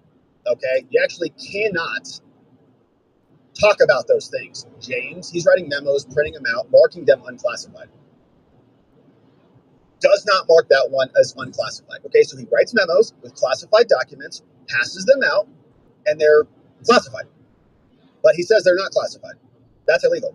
Comey writes memo 3 on a classified FBI computer system because he thinks it has FISA info. This is on February 8th. Memo 3 summarizes interactions with Reince Priebus, RNC, and Flynn and others. Now, he does not mark the printout as classified and shares it with others. Goes into the FBI, types a memo up on a FISA computer system, and then shares it with everyone. Shares it with others at the FBI. FBI later determines in June, oh, guess what? It's again secret and it's classified. You can't share it. February 14th comes through. Another memo talking about Trump. He does not mark it as classified. The FBI determines it does not contain classified info, but marks it at a lower level. Then March 1, memo 5, 4-line email to his chief of staff on his unclassified mobile device. And they find FBI not classified. Okay, so some of it's classified, some of it's not. Comey then comes before the House Permanent Select Committee, March, acknowledges that we've opened up an investigation into Russian interference, which was all rigged previously in the December meeting with Obama, and then they released the ICA in early January.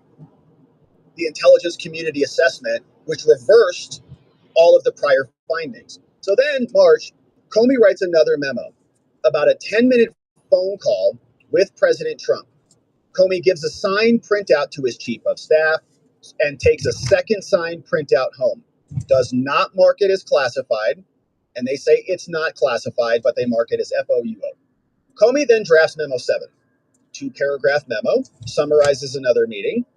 FBI says, yep, it is classified. Comey does not mark Memo 7 as classified, but it is. FBI determined in June, yep, it contained presidential comments about foreign affairs, and so that's confidential, which is different than it's pretty weird, isn't it, Jennifer? Statuses, but you shouldn't be sharing it around. President Trump removes Comey as FBI director May 9th and orders Comey be barred from entering the FBI. Smart decision. Then the New York Times publishes an article regarding the January 27th dinner. Okay, so now the memos are being spread around. Richmond, Comey's BFF, a law professor from Columbia or someplace, says, I'm the source, and it goes on. May 12th, Trump then tweets about the possible existence of tapes of his conversations with Comey, and then Comey sends a bunch of the memos 2, 4, 6, and 7, from his personal email account to the personal email account of one of his attorneys, Patrick Fitzgerald. Before sending, Comey redacts the second paragraph from the memo involving foreign affairs because Comey deems it irrelevant. Then, on May 17th, Fitzgerald, the now lawyer, okay, so he was involved in these emails and these memos. And the question, of course, is did Fitzgerald leak anything to anybody? Was he getting these memos and passing them on? In other words, he's complicit in the leaks? Sounds like it might be a crime. Sounds like there might be a fraud there. So maybe we should also be allowed, since the precedent has been set with President Trump, to breach the attorney-client privilege of this attorney, Patrick Fitzgerald. So they can look at all these emails, all the messages back and forth, and just go see what was going on here, just like they did to Trump. He forwarded those to other attorneys. Then all right, we're Comey active also now. sent a digital photograph of Memo 4. Comey asks Richmond, will you please share this? Share the information, but don't share the contents. Leak it to the New York Times. Give it to a particular reporter. Comey is such a piece of work. Then Rod Rosenstein appoints Robert Mueller as special counsel. What a joke. FBI conducts a classification review, determines that Comey did classify the memos. Memo 1, which Comey did not share outside the FBI. Memos 4, 5, and 6 are FOUO, and that portions of memos 2, 3, and 7 are classified. Memo 2 had 6 words. Memo 3 had information about sources. Memo 7, you get the point. Then in June, FBI begins the process of recovering or deleting the memos from the computer systems of Richmond, Fitzgerald, and Kelly, a process that is completed in January 2018. Okay, so let me move some stuff out of my front floorboard, so if I do get some orders, I'll have room. Happening at this time. Be right back. He was getting memos, some of which presumably are classified, or at least in that arena, being sent over to him, and he's passing those out as well. So is he also transmitting classified information? Seems like there needs to be some discovery on this, and an investigation should take place, just like they did with Evan Corcoran, Trump's attorney. And the precedent has been set. Thank you, Beryl Howell, for that one. If there's a crime or a fraud that's worth investigating, the crime-fraud exception applies if you don't have attorney-client privilege. So we'll see if that ultimately comes to fruition. We know that the Comey team is going to be filing a motion to disqualify Lindsay Halligan. We've already seen this, saying, please take notice from James Comey's lawyers that we're going to try to disqualify It's already trying to send me out of town here, but let's give it a few minutes first. Yet, but they're telling us they're going to file it. But Lindsay Halligan is interesting.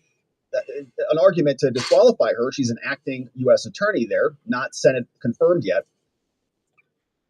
But Patrick Fitzgerald, the attorney, may very well be a co-conspirator. It is. I mean, it originated in Toledo, so. Keep our eye on the but yeah, it's all over the country. We came across this clip from the Clay Travis and Buck Sexton show, the guys who inherited Trump's time slot, and they. I've personally met the founder and owner and his daughter. Who are these? I'm sorry. Rush Limbaugh is explaining. Somebody I know pretty well is actually married to his daughter. Communists. How many of you have thought?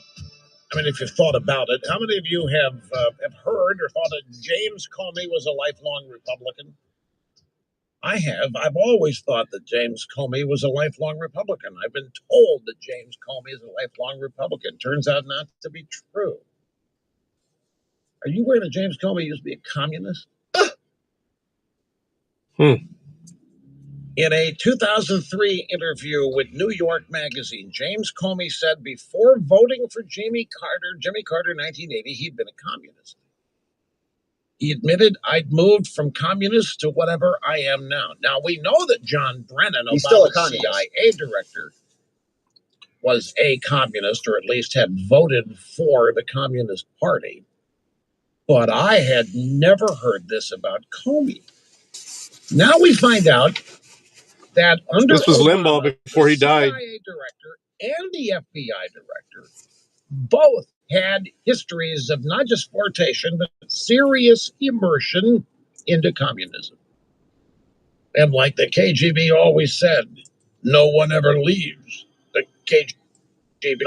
Nobody ever leaves this way of thinking. Communists live on in perpetuity. Waiting long enough. I'm going to head out. I'll probably get a call as soon as I get near the airport, as usual. As they like to say. It's subversion of the old way in favor of their communist utopia. And now Comey and his lawyers and the rest of them coming under. I'm going to get Jennifer a membership once we get going down the road here. We hope that the DOJ gets this message and hears what Svetlana and others are talking about. That Comey's lawyer may be in the middle of a conspiracy, and the crime fraud exception must apply, and so discovery is in order. We'll keep our eye on this one, my friends. Thank you for subscribing and joining as we do. All right, we got one final segment on the day. This is an interesting one. They're disabled, is what Ketanji said today in the Supreme Court oral arguments about voting rights, and a very important decision that will come down. Democrats. There you go, Jennifer. That if the court finds that the Voting Rights Act is unconstitutional, at least as it pertains to creating racially gerrymandered voting districts, they might lose 19 seats, and they're not too happy about that. So Ketanji was I get it all back when I gift them from an alt account, so it goes right back in my pocket, minus like 2 cents. There's one thing about Rumble is that gift memberships, you get almost 100% of it. Supreme Court justice thinks that black voters. That way, if I'm ever broadcasting on premium, you'll be able to watch. Which I may do a couple hours of that tonight. Who is also a black they require that I do 9 hours of premium per month. That's what Kamala Harris said too. She says they don't have equal access to the voting system because they're disabled. Which I think is the same argument that Kamala Harris was making about voter ID. I'm thinking of it, of the fact that remedial action, absent discriminatory intent, is really not a new idea in the civil rights laws. And my kind of paradigmatic example of this is something like the ADA. Congress passed the American with Disabilities Act. Very similar to black voting districts from Ketanji, okay? The Americans with Disabilities Act against the backdrop of a world that was generally not accessible. Yeah, I feel better too, man. People with disabilities. Some mac and cheese, some beef tips, onion straws. In effect, because these folks were not able to access these buildings. And it didn't matter whether the person who built the building or the person who owned the building intended for them to be exclusionary. That's irrelevant. Congress said the facilities have to be made equally open to people with disabilities if readily possible. I guess I don't understand why that's not what's happening here. The idea in Section 2 is that we are responding to current day manifestations of past and present decisions that disadvantage minorities and make it so that they don't have equal access to the voting system, right? They're disabled. In fact, we use the word disabled in Milligan. We say that's a way in which you see that these processes are not equally open. What is she saying? Like black people need ramps to get into the polling place or something? I'm not sure. If I was black, I would be disgusted with that. I'm sorry. To go cast I would be ballots? absolutely disgusted with that. I don't really know exactly what she's saying. I don't think she does either. So it's an interesting comment to analogize a racial group with the ADA, which is about access to buildings in many cases, versus access to the polling locations. So should we create districts for disabled people? Is that an argument? Right now, the argument is we got to carve out these black majority districts for black people. And you say, well, that's interesting because the state is only so big. So if you carve it up for one particular group, then it's in opposition to other groups. Because if you carve it for the black people, you don't carve it up for the Hispanic people or the disabled people, or maybe the L's and the G's and the B's and the T's and the Q's and the I's and the expialidocious people. Maybe they all want a group. Why don't you carve it for them? Or the white Christian men. Never would even think about that. But you get the point. When you start having to carve up your society, it kind of feels like it's not equal protection of the law. It kind of feels like one group is getting more protection, special privileges, in order to get certain positions of power. And she says, well, what's the difference with this? We give disabled people, additional rights and privileges so that they don't get discriminated against. So black people are no different.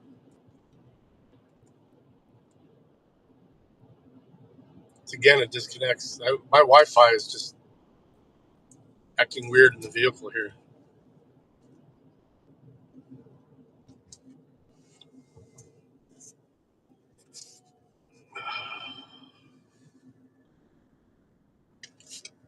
I don't really know. In areas where I normally don't have any issues. In the majority holding, but we'll see what happens. Now, other people who have a little bit more, understanding of constitutional jurisprudence are called Kavanaugh and Amy Coney Barrett, Brett Kavanaugh and Justice Amy Coney Barrett, and they were in here today asking a couple of other questions. Here is what that sounded like. It's dumb. When they were she's a black woman. With this woman, Janai Nelson, who wants another special black district because of their disabilities. Congress included a durational limit in Section 5 of the Voting Rights Act. It created a mechanism for reauthorization. It decidedly did not do that in Section 2. The issue, as you know, is that this court's cases in a variety of contexts have said that race-based remedies are permissible for a period of time. Does it expire? For a long period of time, decades in some cases, but that they should not be indefinite and should have an endpoint. And what exactly do you think the endpoint should be, or how would we know for the intentional use of race to create districts? Well, Justice Kavanaugh, you raised a very important distinction, and that's between remedies and the statute. So a race-based remedy can and should and usually does have a time limit and a durational limit. No, must. Section 2 court-ordered remedies have a time limit.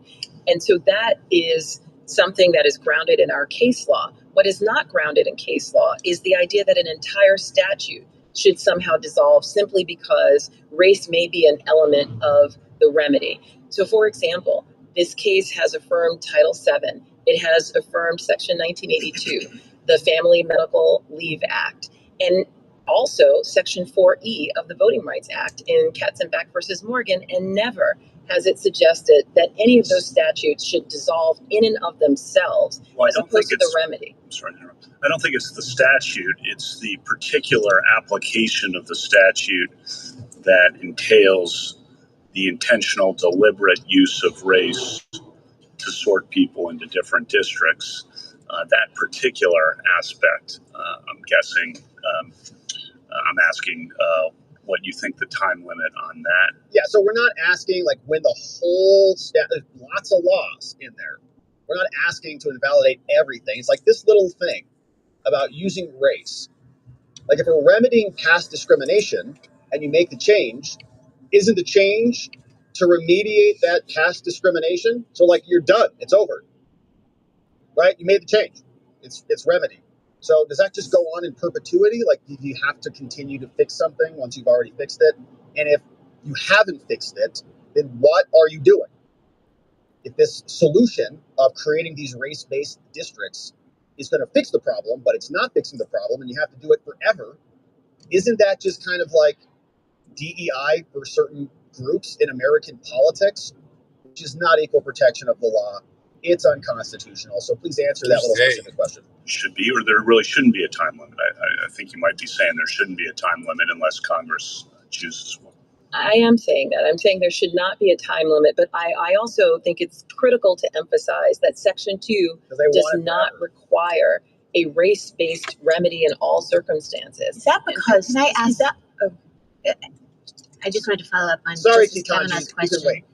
What if this is an exercise of Congress's enforcement power? If we're looking at the city of Bernie test and we're saying it has to be congruent and proportional, would that affect your answer to Justice Kavanaugh's question, that if it's going above and beyond what the 15th Amendment requires? Oh yeah, for sure it is. Of its own force, but Congress has actually chosen. So is DEI, and so is as a remedy. Affirmative action. It's exploitation. The question of whether it can go on indefinitely or not, that at some point it becomes not congruent and proportional?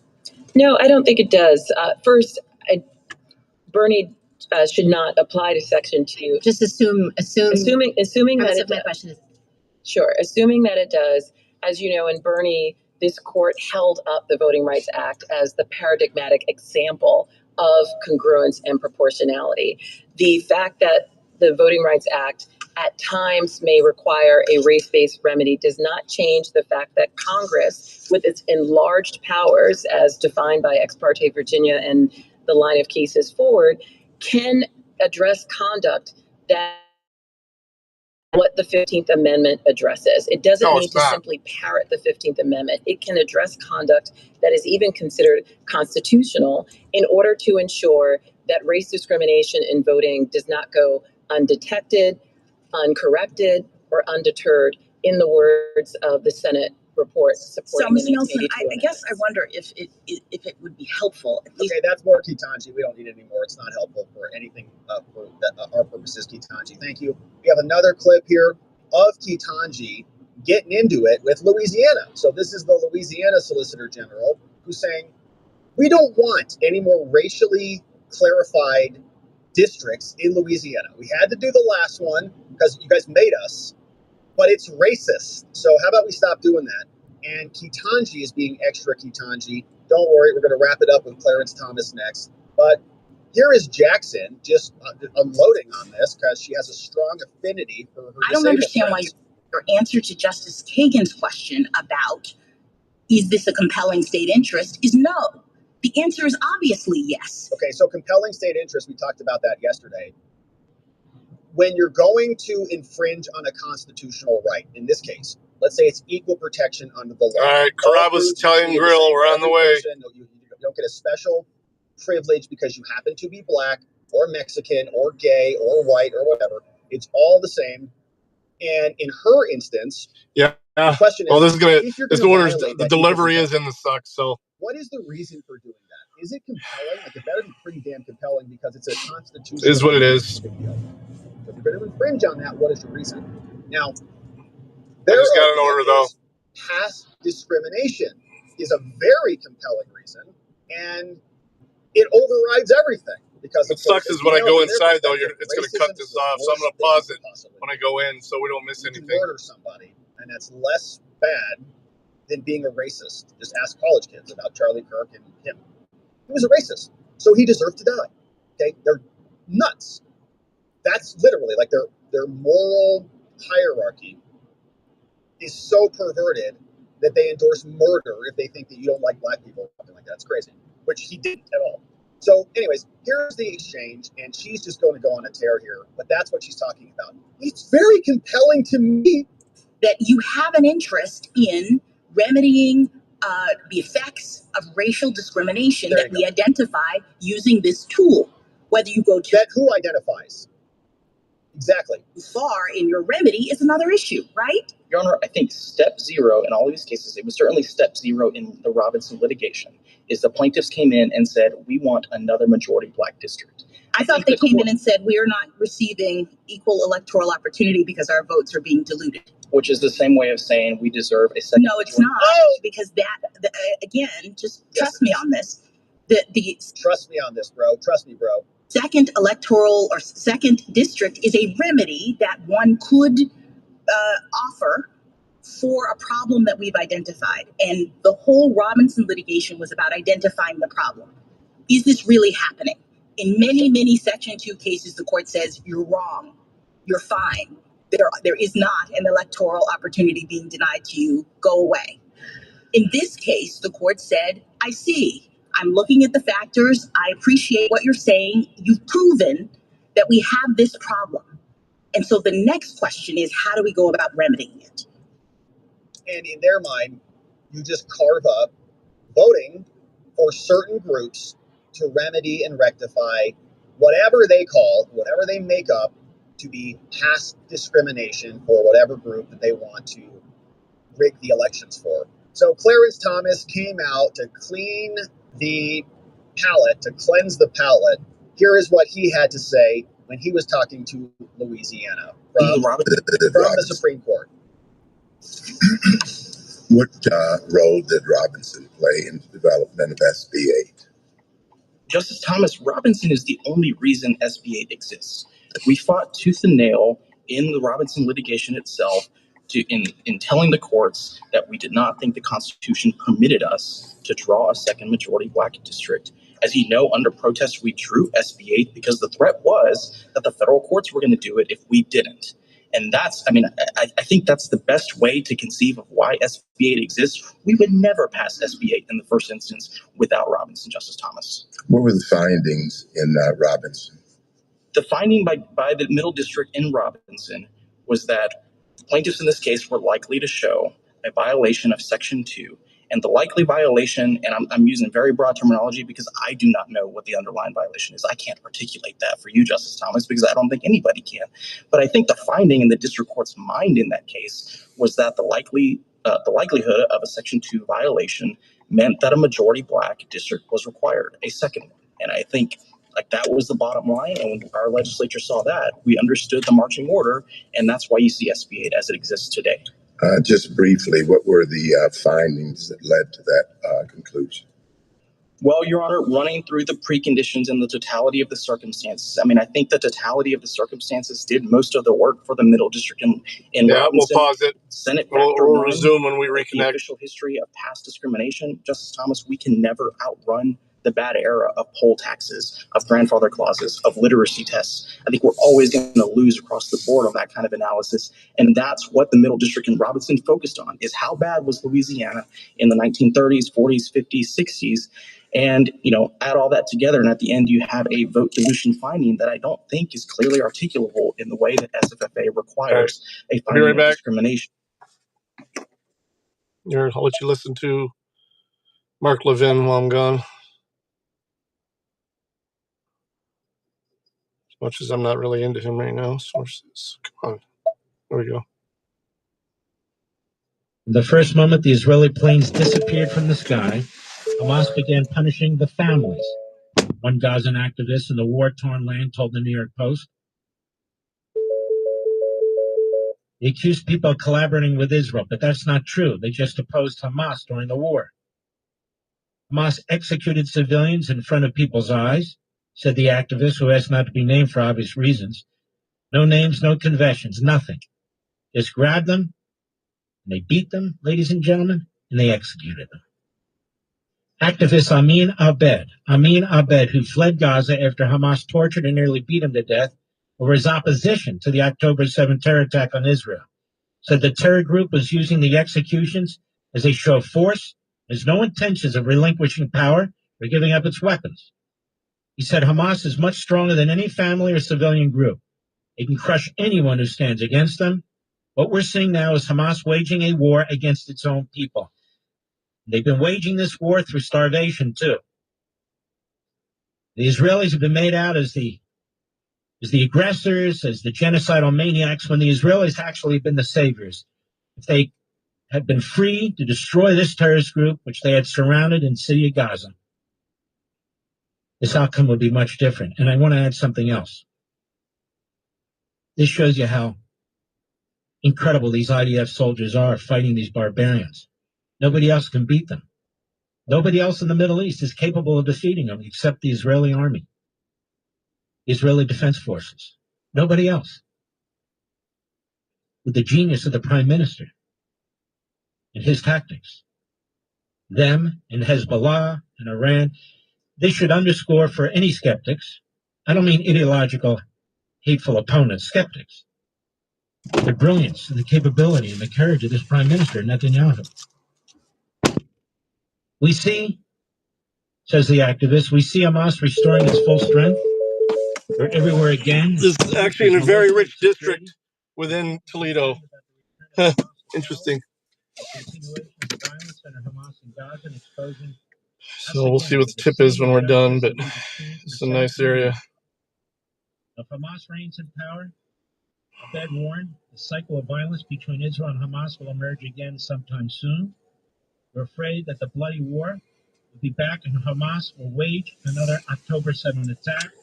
We believe the world will forget about us and Hamas will rule us with an iron fist for many more years.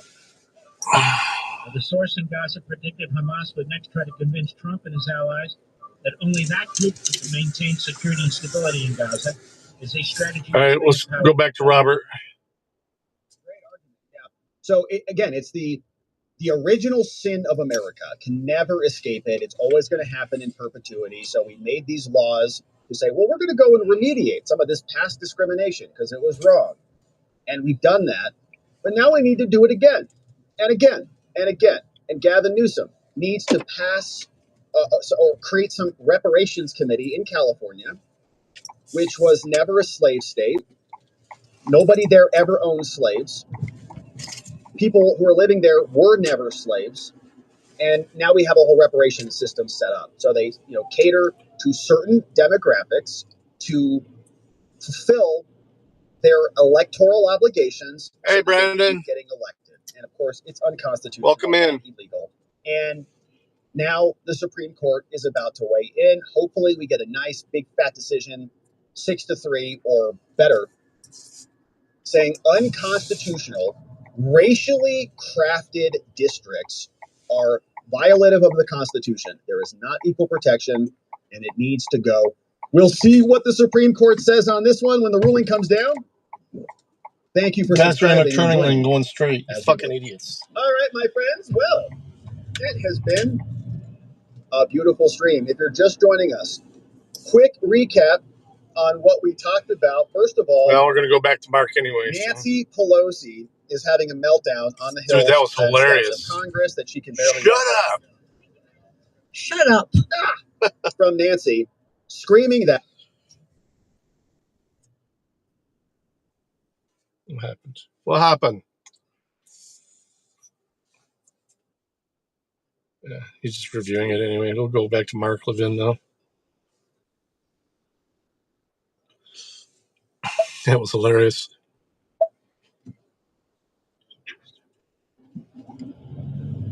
Yeah, he's been doing his volunteer job.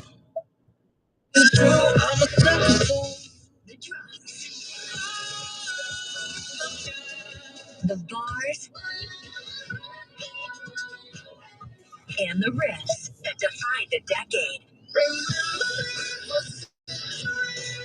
Top hits from the 2010s. The 10 Spot, Channel 11, and at home with the Sirius XM app on your phone, computer, Alexa, TV, or other internet-connected devices. Dreaming of your next trip? Let Gate One Travel turn those dreams into reality. For over 40 years, Gate One has been helping travelers explore the world with affordable escorted tours and river cruises led by expert local guides. From Europe to Asia, South America, and beyond, Gate One has your perfect itinerary. This Carrabba smells good. And you can save 20% on the thing I already ate. tours and river cruises with promo code PLAN20. Book today at GateOneTravel.com and see more of the world for less. He's Donald Trump's #1 enemy in Congress, Chicago politician Dick Durbin. Now, Durbin has a new scheme. He's doing the dirty work to benefit corporate megastores. Durbin's bill could cut corners on your credit card security, putting your personal data at risk. Big chain retailers and warehouse stores want to inflate their profits, and liberal Dick Durbin would help them do it. Ooh, this hockey game's coming up. Say no to the megastores. Let's go to that. Dick Durbin, paid for by the Electronic Payments Coalition.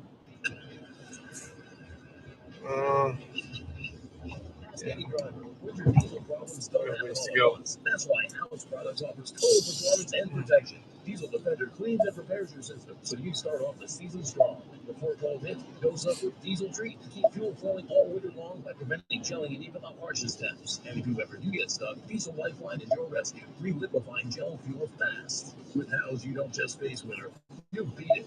Visit houseproducts.com for more. Is it just me, or has watching television gotten way more complicated? One lost start to the season. For the first intermission on this Wednesday night, no score between the Red Wings and the defending Stanley Cup champion Florida Panthers. Pretty good period. Again, the Red Wings out shooting the Florida Panthers 9-8. Now they just added a shot to the Panthers, so both teams with 9 shots on goal.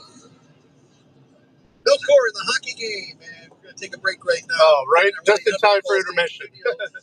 Jeff Rieger, he's coming up next. This is your home for Detroit Red Wings hockey, presented by LMCU. You'll love banking here. Imagine a world where technology transforms the way we think about our environment. Welcome to Priority. Yeah, it's not bad being your own boss, I'll tell you that. I don't mind it. Cleanliness with cutting-edge tech. Our innovative solutions are designed. One more step close to buying this bar that me and my buddy are buying. We're creating it. Ready to join the revolution? Visit PriorityWaste.com and see how we're setting the new standards in the industry. Priority, where technology meets sustainability. The 2026 Chevy Equinox is more than an SUV. It's your Sunday tailgate, and a snack bar, your lucky jersey, your chairs, and your big cooler fit perfectly in your even bigger cargo space. And when it's go time, your 11.3-inch diagonal touchscreens got the playbook, the playlist, and the tech to stay ahead. It's more than an SUV. It's your Chevrolet, the good idea, Exie. of the Detroit Red Wings. I'm an independent contractor. Everyone deserves their shot at the American dream. So if you're feeling locked out of home ownership, we're here to give you back the keys. We're opening doors, breaking down walls, doing everything we can to turn renters into owners. And we're not going to stop until we help everyone. Time is supposed to be delivered by To find out more, visit rocket.com. 8:07. Rocket, own the dream. We are Figer Law, the official law firm of the Detroit Red Wings. For over 70 years, Figer Law has been your hometown team of trial lawyers. Well, that sounds sweet. Truck accidents, birth. I've seen a lot of cool things that people are doing with old pallet wood too. Old barn wood, that's even better. But even old pallet wood, or even cutting the pallets into weird shapes and making things out of it. People can't have access. What sucks is these days a lot of pallets are just made out of plastic. I like the old wooden pallets. I mean, they're probably heavier and stuff, so that's probably why they don't use them as much. People we serve. Affordability matters. It affects real families, real decisions, and real care. That's why at Blue Cross we're dedicated to finding solutions. To learn about this critical issue and our efforts to make healthcare affordable for all, Let's go this way, actually. daily.com/affordability today. This is a similar ETA. So I'm off the freeway.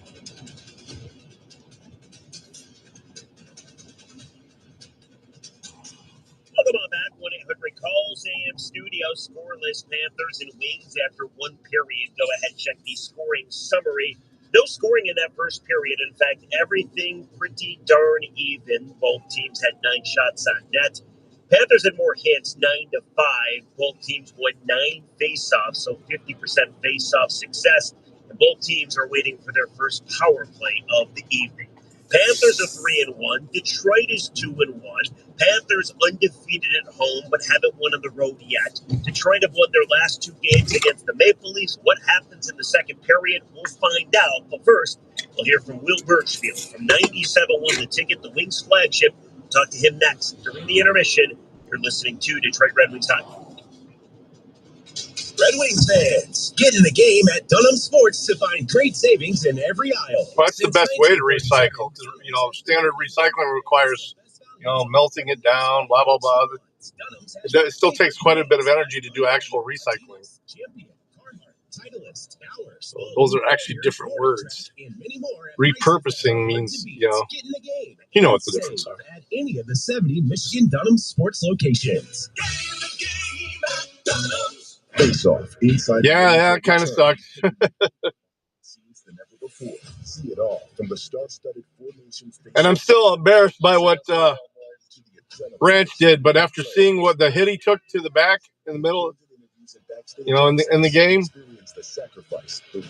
still embarrassing for him to react like that. But I get why he did it, and for them to not have a single flag the whole game. Come on. And the game before, they had 18 flags against them. Now through November 3rd, get 4.75 APR financing on remaining new 25 Corolla gas models. Excludes GR and Corolla Cross. Or lease a gas-powered 26 Corolla LE for It just makes it seems awfully sus to me. with approved credit with TFS, tax title and license extra.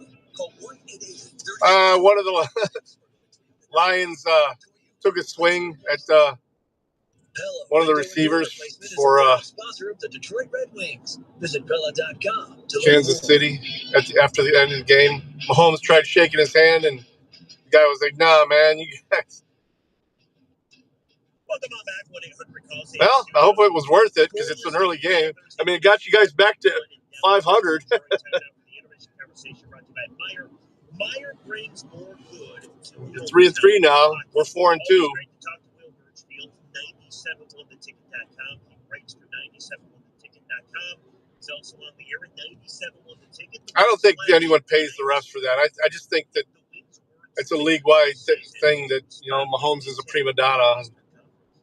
He can do no wrong, and if you touch him, you're going to get a flag. The team that ironically punked them on opening night, and I think that's the team in the Canadians that I would imagine most fans, and maybe even some players and coaches in the Wings locker room, believe that the Wings can overtake this. I mean, it's possible that sometimes they get paid, but man, that's you got to know if you're taking money and that something's going to somehow you're going to get caught. I mean, they figured that shit out back in the 1920s with the Black Sox.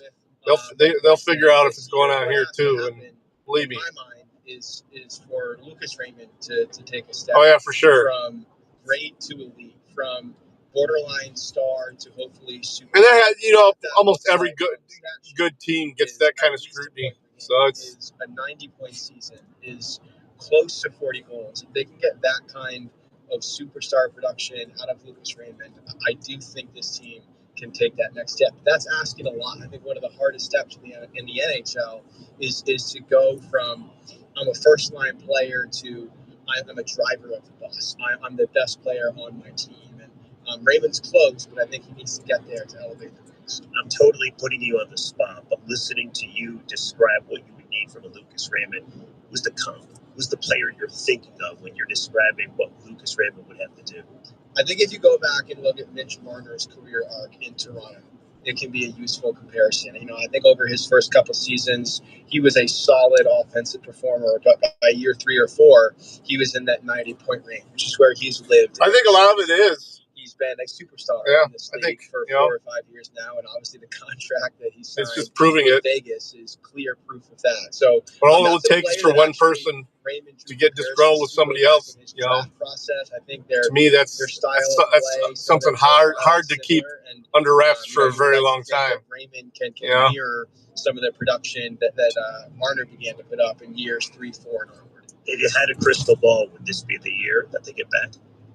If I had a crystal ball, I would say that this is not the year that they get back. I think while their roster might be a little bit better, I'm sure. Certainly younger than it was at this time. I mean, the big teams make the league more money. They get more attendance. They get more viewers, As I mentioned, is still very much a threat. We saw Ottawa break through last year after making some moves at the deadline, the kind of moves that a certain GM here was scripted to make. That's the best way to put it, Eggsy. It's scripted. Are still very real. How you get to the, how the scene plays out, is at least open some form of a lane. One thing, but there are still, in my mind. I mean, there's been those times where some of the quote unquote professional wrestlers have gone off script and either taking some real shots or giving some real shots. I mean, they're still very good athletes either way. To break through. The other thing that would have to happen, Rieger, to answer this is going to take me right by for Marco Kasper, the Dash Mart, so I bet you I pick up a call from there tonight. For the duration of this year, as he did in the final 30 games last year, when he looked like a legitimate number 2 center, when he produced like one, when he could be relied on night in, night out, and for Simon the Dash Mart just up ahead on the left. See if I pick up a call from there as soon as I deliver this.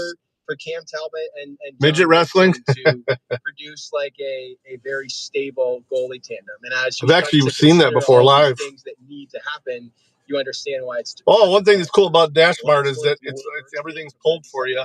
The bad thing is that the people that own from there that live in this area generally don't tip very well. So. Red Wing fans maybe are the most. But my acceptance rate is above 95%, so I can turn down one every once in a while.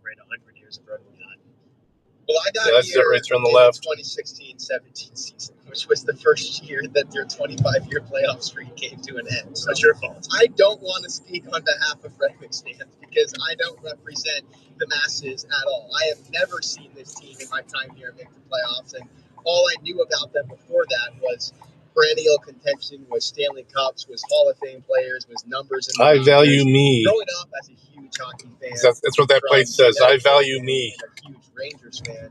Just when that's I cool. thought of the Red Wings, I a lot of self-confidence there. Feared, the deepest, the most talented team in the NHL, and for a long time it was Yzerman and Fedorov, and then later on it was Datsuk and Zetterberg. I think for me, the 2 players that always come to mind when I think of the Wings are Fedorov, first of all, and those white Nike bubble skates that he wore that he made so cool back in the 90s.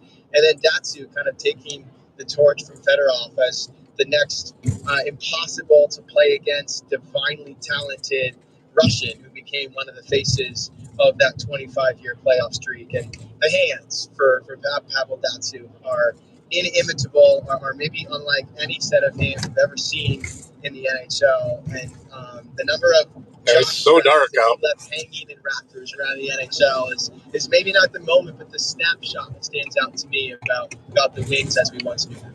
Will Birchfield, awesome stuff. We appreciate it. Read Will at 97ontheticket.com and read Will at 97ontheticket.com. Listen to him on 97 on the Ticket. Will, thanks so much. Got it, Reeves. Coming up next, the out-of-town scoreboard. You're listening to Detroit Red Wings Hockey. All right, guys, who brought the boring, overpriced food to the tailgate? Little Caesars still near here. Try cheesesteak Crazy Plus for only $3.99 instead. With delicious sliced steak and onions, they'll still the show at every tailgate. Oh, these taste legit. You should come to every tailgate, deal dear. Oof, I'll be honest, I don't do tailgates. Too many headlights. For a limited time this NFL season, order cheesesteak Crazy Plus for only $3.99. Little Caesars is the real deal. Pizza. Plus tax where applicable. Available at participating locations for limited time. Prices may vary. Prices higher in Alaska, Hawaii, and third-party online sites. Hey, hockey fans, get ready to launch your game day experience to another dimension with New Holland Brewery's family of beers. Available It's parked in the middle of the road. Whether it's their top-selling Tangerine Space Machine IPA or the legendary Dragon's Milk Stout, New Holland has you covered. Proudly brewed in Holland, Michigan, you can find New Holland beers available throughout the arena. Illegal as fuck. New Holland Bar on the upper concourse across from Portal 56. Let's go Wings! At McLaren, we know that when you need emergency care, Guy doesn't even have his lights on behind me. Which is why we offer online check-in for non-life-threatening conditions. So you can check into your local McLaren ER right from your home. Just visit mclaren.org/ER and select a time that fits your schedule.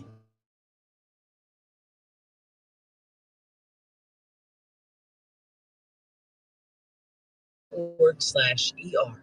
Hey, it's Ken Cal, voice of the Red Wings. There's a homegrown squad that's been around even longer than the Wings. Rose Pest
shows like a fragile existence for teams, and it can change so quickly. Look at the Ottawa Senators. I actually had them moving up. I thought they might be the top of the athletic division.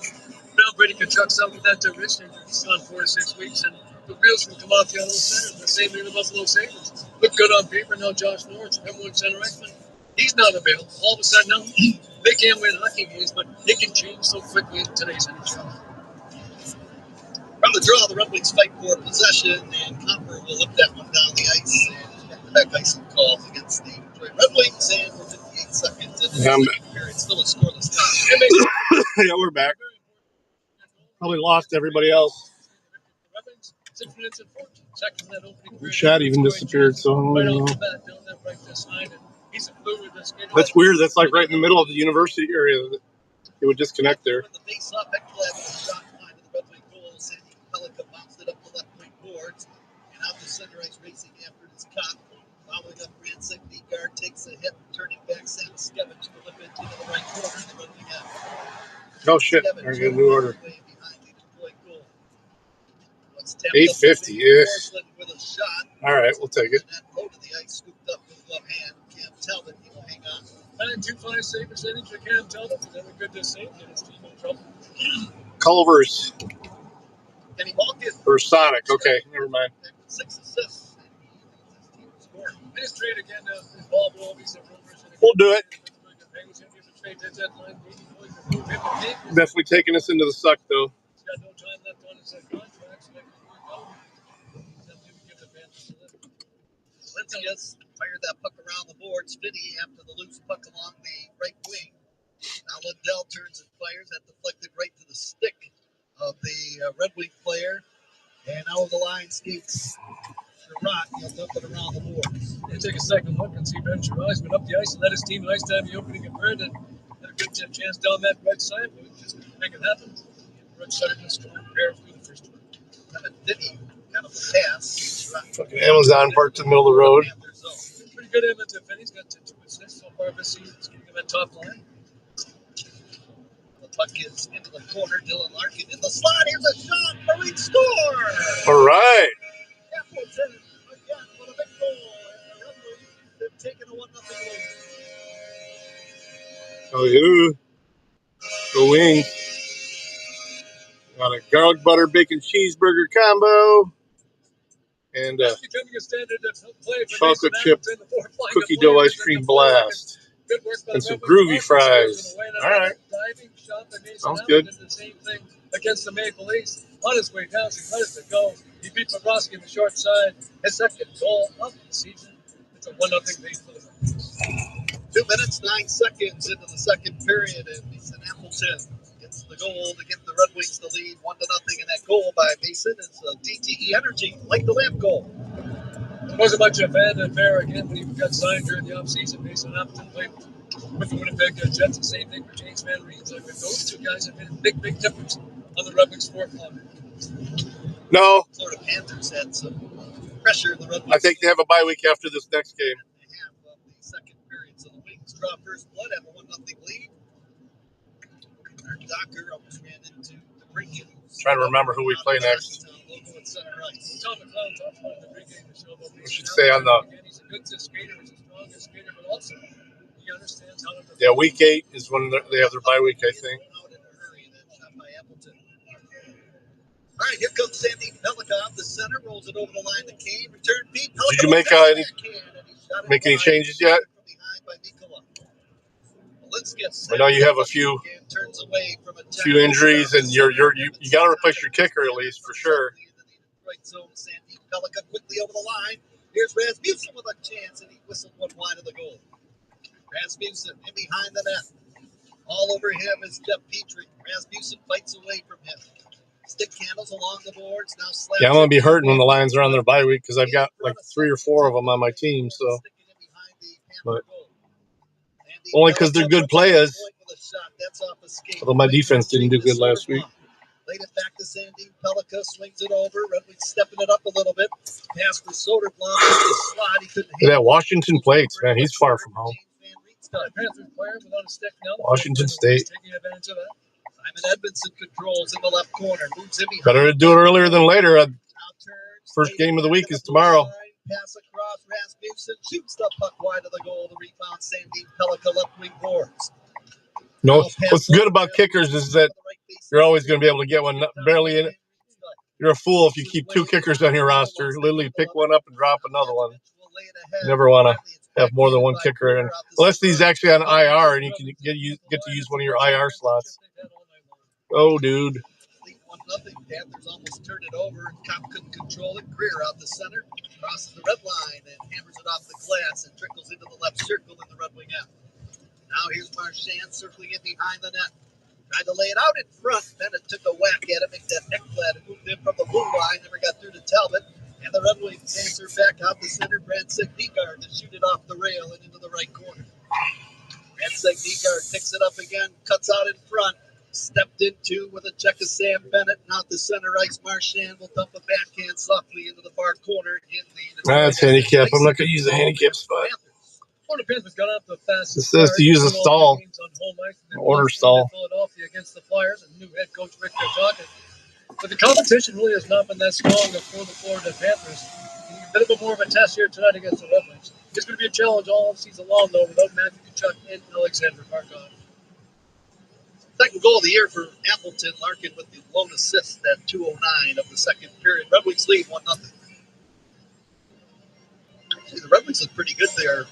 Moments ago, Rasmussen and company, and keeping that puck in the Florida zone. Well, I think, again, just it's going to be good that fourth line. And anytime you get to James Van Riemsdyk playing Michael Rasmussen, it's sort of going to be a good learning curve for those two young, big, strong power forwards. And that can become an offensive weapon for the Red Wings. Vinny laid it up across the Florida blue line and swept back out the center. Sider to shoot that puck around the boards deeper into the Florida zone.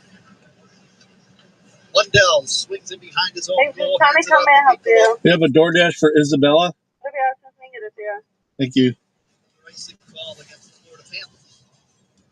Nice broadcast brought to you by Meijer. Meijer is the official grocer of the Detroit Red Wings radio network. Meijer brings more good to hometown hockey. How about the New York Rangers? How can you end up doing that? They've not scored a goal now 3 consecutive goals. That's a National Hockey League record to start the season. Not scoring a goal in 3 consecutive games. Got beat last night at home ice 2-0 by the Edmonton Oilers. Stuart Skinner was back in goal for Edmonton. Had a very strong game last night. You look at playing pretty good. His save percentage not bad. Well, he was not good for a couple of years. But he bounced back this season from the He's one of the highest paid goal players in the National Hockey League that you mentioned. Playing like the steakhouse. Carrabba's? Yeah, I already delivered it. That's when my thing went out. I came back live after I dropped it off. I wanted to get the delivery done in time. Let me readjust my parking here.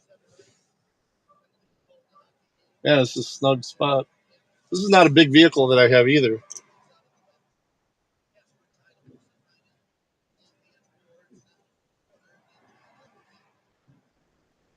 The difference, 1-0 Detroit.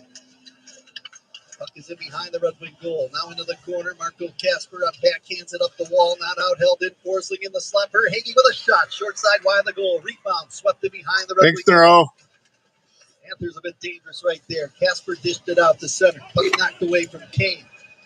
Now the play whistled down, and we got a penalty coming up. Cross-checking against Detroit.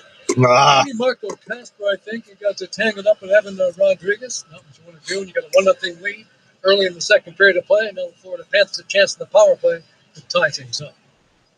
6:35, the time of the cross-checking penalty, and we'll be back with a potent Florida power play. But the Red Wings lead 1-0, 13:25 to go in the second period.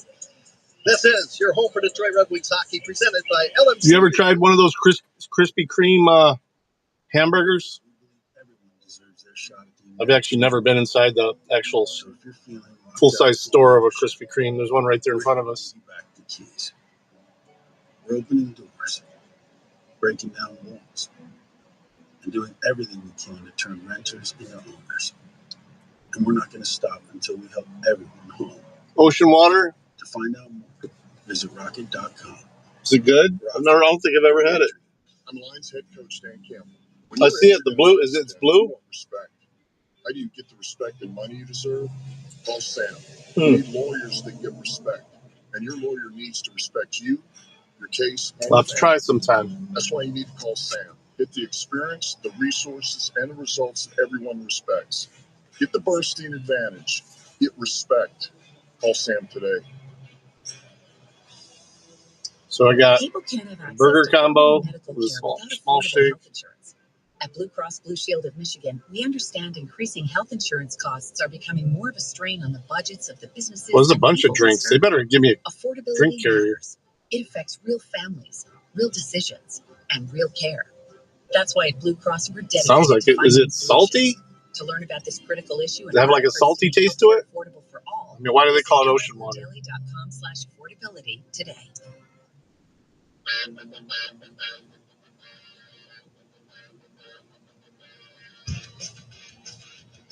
Marco Casper gets the first penalty of the hockey game on the cross-checking 6:35. Very potent power play. Panthers 6 for 17, third overall in the National Hockey League. This Red Wing penalty kill coming up brought to you by Corwell Health. Oh, yeah, it is blue. There's a picture of one on the menu here. Let me show you.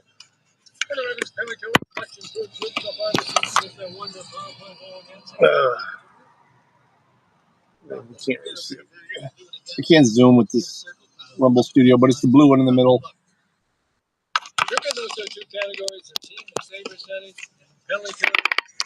Dude, I'm supposed to have this pickup by 8:16. It is now 8:17. But I've already informed DoorDash that they're delayed. So you can't get me on being late on this. Marchand throws it into the right face-off circle. Back to the blue line it comes. Jones. Out of Reinhardt to Jones again. Skates into the right circle. Bennett gets the feed Slushy. at the blue line. Shoots the puck off a Red Wing stick. Let's try one. And now whistled around the boards. Our tastes are pretty similar, so I will give it a try for show. Back to the blue line it comes. Jones holds it in, hands it off to Ekblad. Now to Jones again, middle of the blue line. Waits in that box out in front of Talbot. Where am I going with this anyway? I still don't know where I'm going with this. Marchand gets possession of the puck, now turning with it. Marchand again into the right circle. Shoots the puck, and a crouch save made with a glove hand by Cam Talbot. And just a minute 7 to go is the power play for the Panthers. They got some great players not available, but still really good in the power play. 6 power play goals and 17 opportunities so far this season. The better power plays in the National Hockey. But a good job of rubbing penalty kills again. Keeping Florida the outside makes the job a lot easier for goaltender Cam Talbot. That goal by Mason Appleton at 2:09 from Larkin was a DTE Energy, like the lamp goal. Can you imagine the power plays that good? And puck back in, Alexander Barkov and back at Kachuk. Those two guys could do to it. The reasons why they won those back-to-back Stanley Cups. So it was the face-off. Seth Jones has got it. Jones long shot save made, rebound as it was knocked away. Standing up to make that save. They just dropped me an exception because it's taken so long.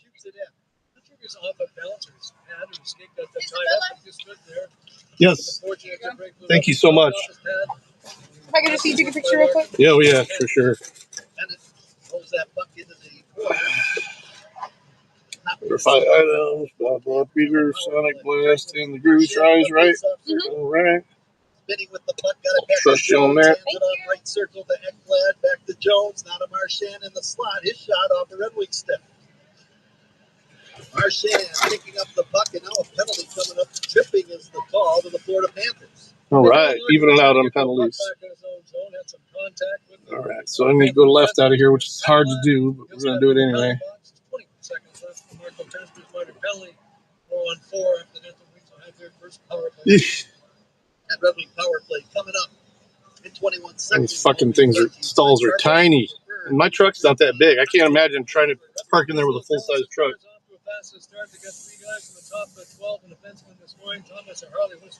Oh, it's a red light. Good. It'll make it easier making a left turn out of here. He's up there as well. Well, it's at Bill's of Lundqvist, but lots of offense for the Dallas Stars to start the season. Glenn Gulitz in his second stint behind the bench for the Dallas Stars. Yes, they did get a drink carrier. Actually, the whole order is in one carrier. It's pretty cool. It's got 2 drinks on one side, well, the drink and the dessert on one side, and then the bag on the other. It's pretty cool. 4-on-4 hockey for 18 seconds as the Panthers control Worsley. I'm not sure where this guy's going. He doesn't have either signal on. Okay, you're going right. So you could go even with a red light, homie. So you know. There you go. Get out of the way. It's stolen by Edmondson. Edmondson laid it up the right wing. Casper is back on the. We're going to Naomi Drive. Yeah, we're going into the suck for sure. Power play now as they'll regroup and they'll get their power play unit out there as Slider drops it to the trailer deep in the Red Wing zone. That is DeBrincat. Now to Slider. Hands it off to King. He'll stride forward through the 29. Deliver. Even the time is going to be tight. Out of Kane off his stick. Oh, actually back over to the west side a little bit. Not too far away, actually. 2 miles, but 7 minutes. Mitty! Sails over the crossbar. Kane out in front. Van Riemsdyk sends Thanks, buddy. I appreciate it. Use the chat. A chance right there by DeBrincat and the save made by Bobrovsky. Another penalty coming up to the Florida Panthers. Ooh. It's a shot by DeBrincat and Bobrovsky makes the save right where the crest is on the front of his jersey. But the crowd cheering right now. It's a 2-man advantage for 44 seconds coming up. Again, not many guys can do it. James Van Riemsdyk, and no training camp, no preseason. The game step in to play at this pace. This is a level. He's a veteran, a guy, a very important player, and all of a sudden, it seems to look like a very good signing by General Manager Steve Yzerman. Defenseman Mikkola is getting the gate, and now a big opportunity for the Red Wings to cash in.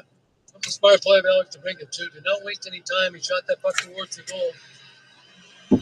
Didn't want to take any more time off the clock and give his team a lot of time. This 5-on-3 advantage. 9:30, the time of cross-checking call to Mikkola, the defenseman, and again, the Red Wing power play brought to you by Hey, Mitty. Welcome on in, man. We're doing some dashing. Equipment's a problem. He's taking his time. He wants his players to have a chance to catch their breath. Referee watching closely. Big face-off coming up now. Lindell for Florida against Larkin. Veteran move right there as he washes his face down with that water bottle. I hear a loud engine. I just don't see what would be producing it. Just a piss poor muffler, I think, somewhere. 44 seconds and a 2-man advantage. Face off deep in the Florida zone. Wings lead 1-0. Here's Sider. Out of King. Right circle, score! Yes!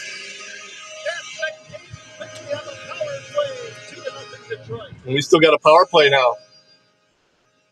1-man advantage still.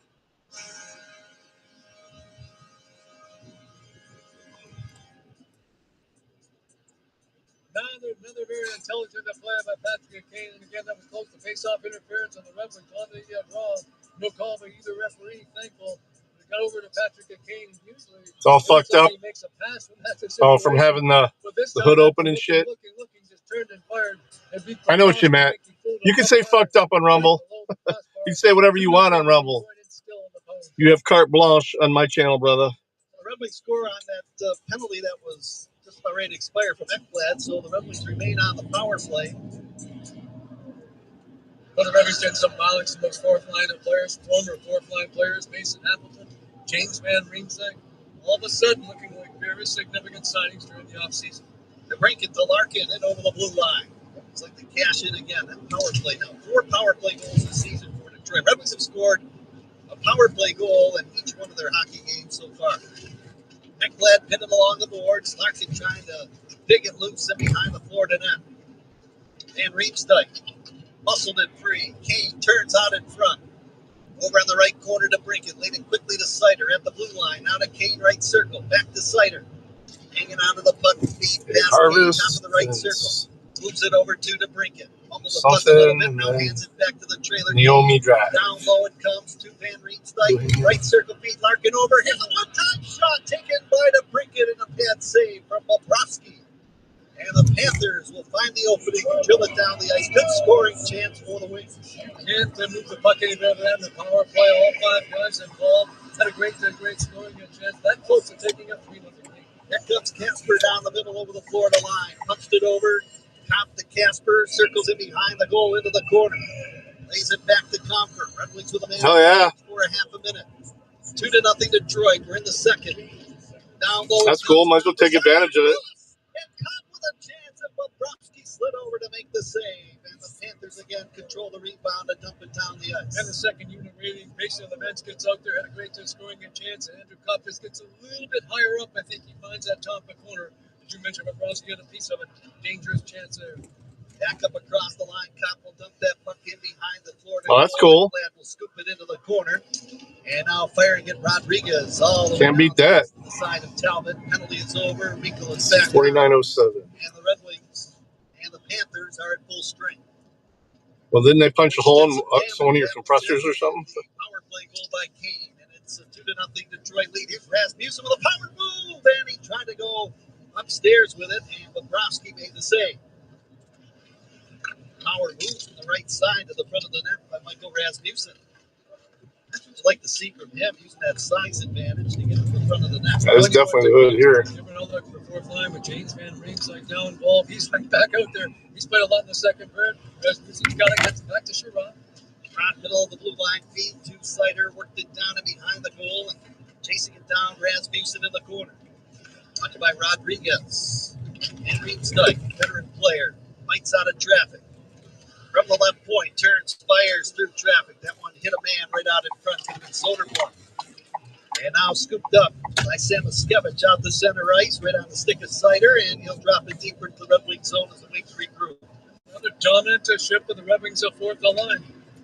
Work there by Elmer Soderblom and Michael Rasmussen. Sider tapping it ahead to Larkin, bounced it off the board, trying to go through defenders. Bennett will intercept quickly, handed ahead to Samoskevich over the blue line.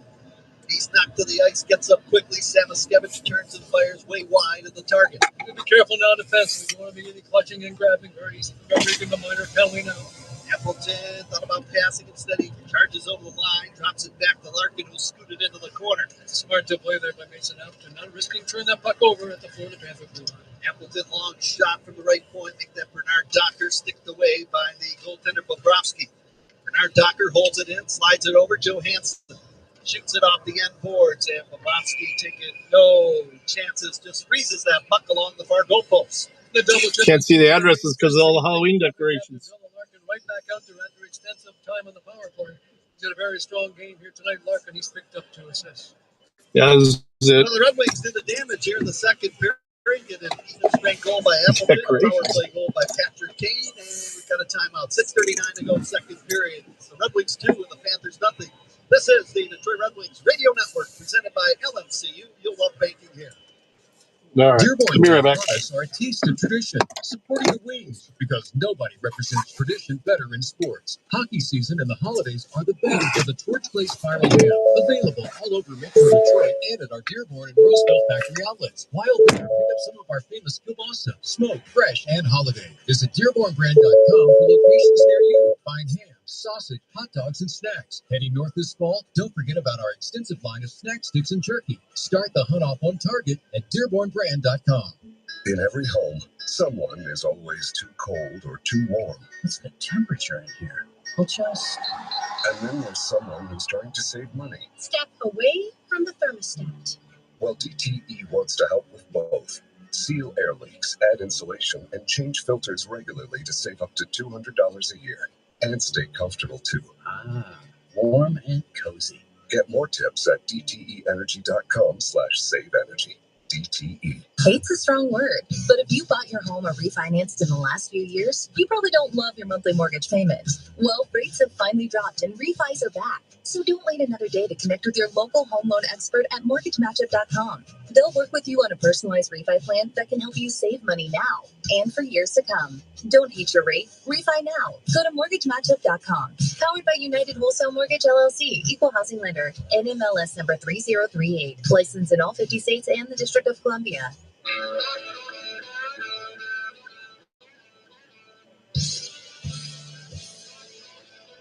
The Red Wings face off against Connor McDavid and the Edmonton Oilers Sunday, October 19th. Want to see you here at Little Caesars Arena. Bring the energy. Don't miss the action this Sunday. Grab tickets now at DetroitRedWings.com/tickets. The big good win for Edmonton last night on the road against the New York Rangers in Madison Square Garden. 2-0 win. All right, I already got another order. Casper for the Red Wings on goals by Appleton and Kane. On the power play. Couldn't see the edge. Oh, shit. A big sign right there. Jeez, oh, Pete, I couldn't see it. Loaded in behind the goal. Gadjevich tapped it up the left side off the body of Edmondson right to DeBrink. His shot was blocked. Never got through to Bobrovsky. Up the right side, Greer. Tapped it up across the Red Wings blue line, and now it's Sandy Pellica. He's trying to hit Casper in center ice with a pass. This one travels the length of the ice, icing called against Detroit. And the Wings have had quality shifts on all four lines tonight, and that's really caused some problems. Head coach of Paul Maurice and the Florida How about their Jack Eichel leads the National Hockey League in the scoring actually time with Drew Kaprizov. Both of the players have 4 goals, 9 points to start this season. How about Matt Davoli? He's off to a big start as well for Minnesota Wild. 4 goals in the season for both. Pick up by 8:35. God damn, I'm gonna get there at 8:34. They're really cutting my fucking times tight tonight. Lily got that one delivered just in time. Marchand turned firing and scoring. He circled it behind the Red Wing goal, came off to the side of the net, and shot it behind Talbot. And the Panthers celebrate around the board with 5:55 to go in the second period. Now the Red Wings 2 and Florida 1. Probably saw him do it many, many years for the Boston Bruins. It's a great effort by Brad Marchand and really found himself. I'm gonna say I didn't know he was playing for the Panthers now. In the playoffs, and run to the Stanley Cup. Quick little spin around and shot that time. And Talbot was down on his pass. It bounced between his pads across that goal line, and just like that, the Panthers are right back in.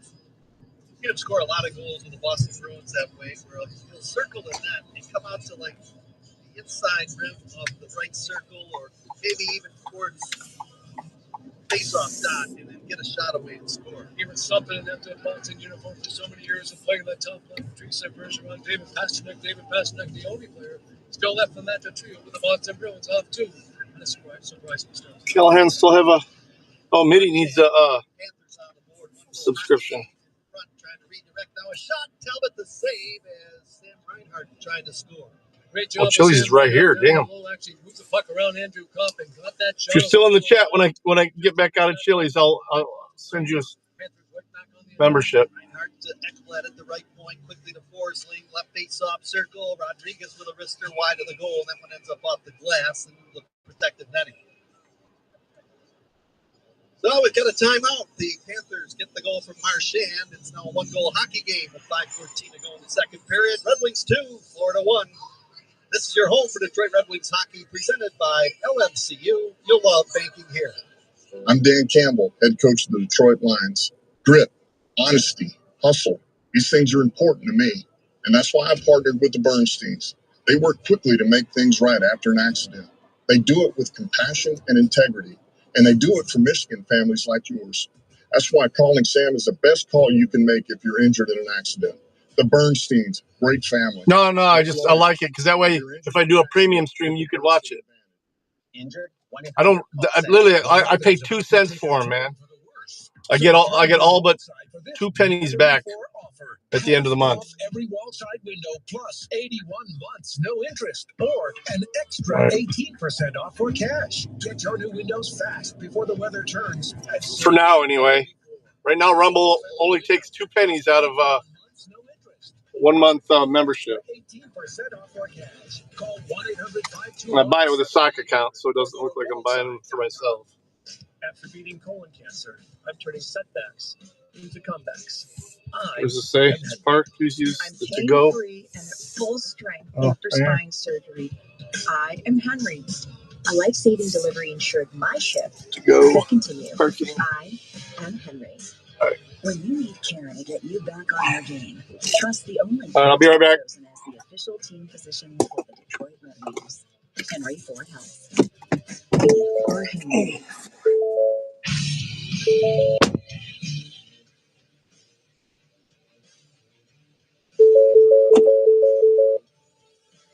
Brad Marchand putting the Florida Panthers on the board from Lundell at 14:05. 1,105 career games for Brad Marchand. 427 goals in his career. He's on a long-term extension with these Florida Panthers. I think he will get to that 500-goal plateau playing this Florida Panther team. Think he's Hall of Fame worthy, Paul, at the end of his career? Yes.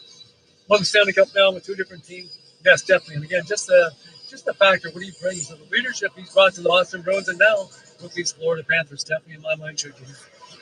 Marchand put the face-off, spinning away from traffic in the corner, but not giving him an inch was Santine Pellica, the rookie defenseman, who took the puck away and moves into the goal. Yeah, this is taking me way into the suck. I've been flirting with it all night, but this is taking me way into the suck. I think just saying it bounced off the line with Mason Appleton. He's directing traffic out there. I'm not sure if the referees, the line's going to listen to him. Well, it happened to our left, and we got a bird's eye view. I think it hit the top of the glass and went into the crowd, but we'll wait. Oh, this is at fucking General Motors, I think. Ugh. awful long time of talking over. Off the glass, good call. Worked by Mason Appleton, he had it right. I want you to know I had my carrot cake in the lunchroom today. So good for the eyes. Just don't dislocate that shoulder. Reach around, patting yourself in the back, though. That's the only thing you got to be careful of. You've been on the injured list a couple of times over your career. Let's call it as I see it. Gate 6. 4:55 Across from the fire station on Stinkney. Gate 6. Do not pull through gate. Parking spots. Do not hand to anyone outside the gate, please. All right. We will try. We'll try to follow those commands. Gets off the blocker of Talbot into the corner. Ooh, bison sandwich? Oh, yeah, man. I am jealous. Those bison burgers is the shit. Well, Browski made the save on Larkin, who was cruising in. He got the rebound, but a nice smart play by Finney just to get that puck to the front Always of the goes, goal. yeah, so it looks like Mitty's the only one that doesn't have number Think shit. about Edmonton, Finney with a job. He's done. He's got that great to see. Mason Appleton, he's got 2 goals in the last 2 games. He's got great speed. And James Van Riemsdyk, like, again, that's just a really amazing story. Not to play in the preseason, no exhibition in their games, no training camp, brother. To still be able to play at that level, double shift here in the second period. He has been a really important player in 2 games for the Rebels. It was a big juicy rebound off the pad of Bobrovsky. It's too bad Larkin wasn't on his You got me jumping on the freeway. Hi, Dan. Forward, one of the best players, Lucas and Raymond, but so far doing a good job. And Riemsdyk got it back on the blue line. Sherratt with a shot through traffic wide of the Florida goal. Samuskevich scooping it up. Lifting it up the boards, out the center, and now Boquist dumping it behind the Detroit net. Ben Sherratt tapped it up the right wing board. Yeah, I love ramen, man. That's my favorite backup. Left wing, Samuskevich in pursuit, so is Sider. Sider quality's played very strong, well back in the blue line. He's led his team in average ice. Oh, you were. Every game he's played so far this season. That was gift by Doc at work. Shoulder to shoulder hit Sider on Samuskevich, first of all, and now another hit on another Florida Panther. The Wings had their heavy unit out there, the 4th line. That'll definitely help out the physical play.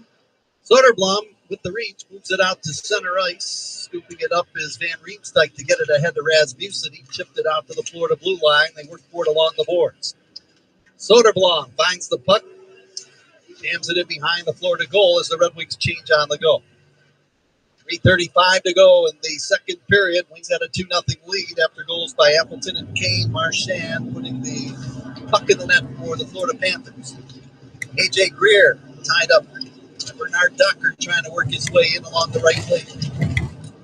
Ekblad holds it in at the line. He'll pump it down into the Detroit zone. It was knocked down with a high stick, and therefore the whistle. Yeah, the Florida Panthers, things not going their way here in the second period. They have cut the deficit down just to 1 single goal. Picking up their physical play here now late in period number 2.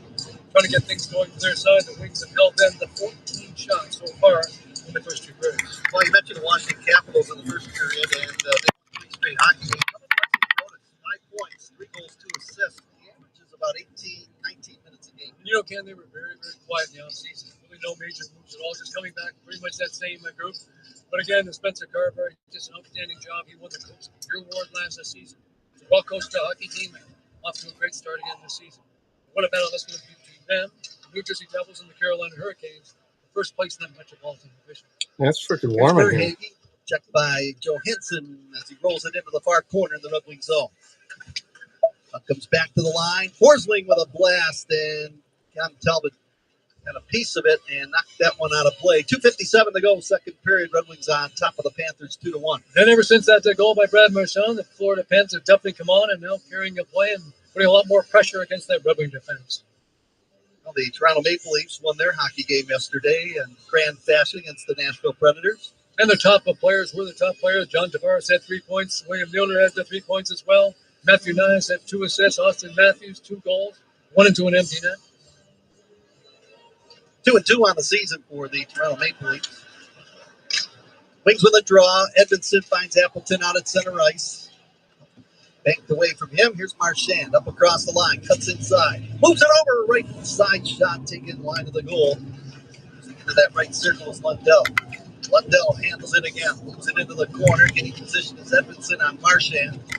Edmondson laid it to the line. It's held in. Now it's a pass for Marchand, but it was in his skates behind him. Marchand quickly centers it out in front, intercepting Appleton. He'll just work it up the right inside glass into the Florida zone. That was loose right on the pass, and that was a wasted opportunity. More good work by Brad Demarchand. He was back in the defense. That pass on target. The chance to tie it up in 2 goals. 10 to play, second period. 1 goal lead for the Red Wings, 2-1. Wings shoot it in and now make a change on the go. Hey, Neuro. Welcome back. Got it behind the goal back glass. Now it's worked up the boards. Now to center by Gadovich. Comes back to the strike. Oh, Jody's in here too? Oh, no, Jedi. Okay, sorry. Pinches down low to get it to Sam. Ooh, chicken tenders and chicken fried steak. Along the corner board. Sherrod bumped it out to center ice. Sounds like a DQ order. Kane trying to take it away from Forsling. He did. Lifted his stick. Now moves it back in the line to Ben Sherrod. Sherrod dumped it behind the goal. Casper to DeBrincat. Back to the blue line. Good passing by the Red Wings. Sherrod with a shot. And that one just wide of the goal. I'm sure Bobrovsky saw that shot from long range. Back in the line it comes. Sider handles it for Detroit. At the left point. Laid it off the stick to bring it. This might be at the Jeep Casper, and facility. Yeah, this could be a Jeep. Headed on a backhand to get away from Kane. Rides out to the center ice area. Now lifts that. There's a cop up ahead too. As Florida will change on the go. 1:09 to go in the second period. A 1-goal lead for Detroit, 2-1. Sider in behind the Red Wing net. Steers it around the opposite way for Johansson. Rink wide feed out to the Brinket at center. Now Seth Jones will intercept inside his own end, bouncing around the end boards to A.J. Greer. Greer up the left side. It's tapped by the player Gadjevich in the corner. The Detroit end, and icing is called. I don't eat their hot dogs now. 46 seconds to go. I like their chicken strips with sausage gravy and toast, but last time I was there, they didn't give me the gravy, the country gravy. They gave me something different, like ranch or something. I was like, what the fuck? Campbell at 18 for the Red Wings with a face-off coming up to Bobrovsky's right. Up these numbers for Zine. He's a defenseman for the Minnesota Wild. Got 1 goal, 5 points so far in his rookie campaign, but -6. He's second in defenseman scoring. Definitely got to play better back on that move. Brother Shai Williams, right? What did you got last year? Oh, you just sent him a picture? The Minnesota Wild. Again, Van Riemsdyk got it across. Johansson with a slap shot, knocked away with a pad. Blocker Bobrovsky, the centering attempt. Now look out. Works over here and in there, trying to cause some damage. And in there, too, is the defenseman Nico Mikkola. JT Copper in the middle of the box. 29.7 seconds to go in the second period. And the Wings just got to close things out here in the second period. Take that 1-goal lead into the locker room. Try and win the final 20 minutes of play. Won't be easy against the Stanley Cup champion, but they've given the Panthers all they've wanted for the first 40 minutes. Anton Lundell assisted on the Marchand goal. This is game number 300 in his National Hockey League career tonight. This James Van Riemsdyk. Yeah, please do, so I can drill. I mean, I ate already, so I won't drill that much, but I'm sure it's going to look delicious. He's played a lot this second period, Van Riemsdyk, and he's still up there. Larkin wins the draw. Rancic Nygaard with a quick shot. You heading out, Brandon? Play in that far corner. Later, brother. Yep. So you got Larkin, Van Riemsdyk, and Michael Rancic Nygaard up front. And Albert Johansson now moved back up with Simon Evans, and they played so well last year going down the stretch. 26 seconds to go. 2-1 lead for Detroit from the draw. Larkin comes away with a puck after losing the face-off. Turns, fires at Bobrovsky. Low to the ice. Scoop that one off the ice with a glove hand. He'll hang on to it. The Wings just grinding it out now, going down the stretch in the second period. Another face-off won by Dylan Larkin. Got it back to Simon Evans. He let it go. Van Riemsdyk down in front. He loves being in front of the other team's goal. What an impact he's had since coming. Started to play in 2 games. James Van Riemsdyk. The cerebral hockey player. Now the Wings win the draw. Rancic Nygaard really shooting the puck shot. It was deflected wide of the goal. Another face-off the offensive zone won by Dylan Larkin. This guy's got headline out. Behind his net. Checked off the puck by Michael Rancic. Nygaard lost the stick on the play, and now Forsling strides out the center, 3-on-2. Pass over the blue line. Reinhardt into the corner, and there goes the horn, and the period comes to a close. So all the scoring coming in the middle period. Appleton and Kane for the Red Wings, Marchand for the Florida Panthers. And after 40 minutes of play on this Wednesday night, it's the Red Wings 2 and the Florida Panthers 1. efficient the teams, but I think the Florida Panthers a little bit unfortunate. The Wings really controlled that second period of play. I thought this truck had his turning signal on. He's got something flapping in front of his light. Very important third period. Like an idiot. Knock off the Stanley Cup champion Panthers tonight. Now his tarp was dangling in front of his right turn signal. Yeah, see, there it goes. It's not come easy against the Florida Panthers. We'll see their best in the third period. They're coming off that 5-2 loss on the road to the Philadelphia Flyers. Take a look at the shots on goal in the second period right now. It is brought to you by your local Toyota dealers. Visit buyatoyota.com. Toyota, let's go places. 5 shots for the Florida Panthers. They did get a goal from Marchand. They have 14 in the hockey game on Cam Talbot. Dilly bars. I don't even know what that is. On 11 shots, and they have a 2-period total of 20. Just a couple of games into the regular season for the Red Wings, but again, it's just hard to imagine where they'd be without Mason Appleton. He's got the 2 goals, 2 very important goals. J-Man Ringside, he's got a goal. In 2 hockey games, he had some chances here. He logged probably as many minutes in that second period as any Red Wing player. Those guys have been great, and then you got the Sandy Pellick, although he was not in that the second period with Evanson and Albert Johansson was. Yeah, I'm pretty sure this is the Jeep plant where I'm taking this.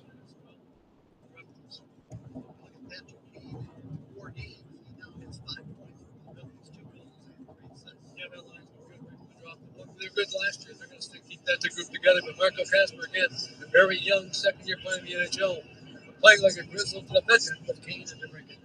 I've got my deliveries paused after this, so I'll be able to look at your picture. Sunday afternoon against the Edmonton Oilers. Friday's game is Star Wars night. Like to have you with us for all the action. Ooh, Friday Star Wars night. Star Wars night.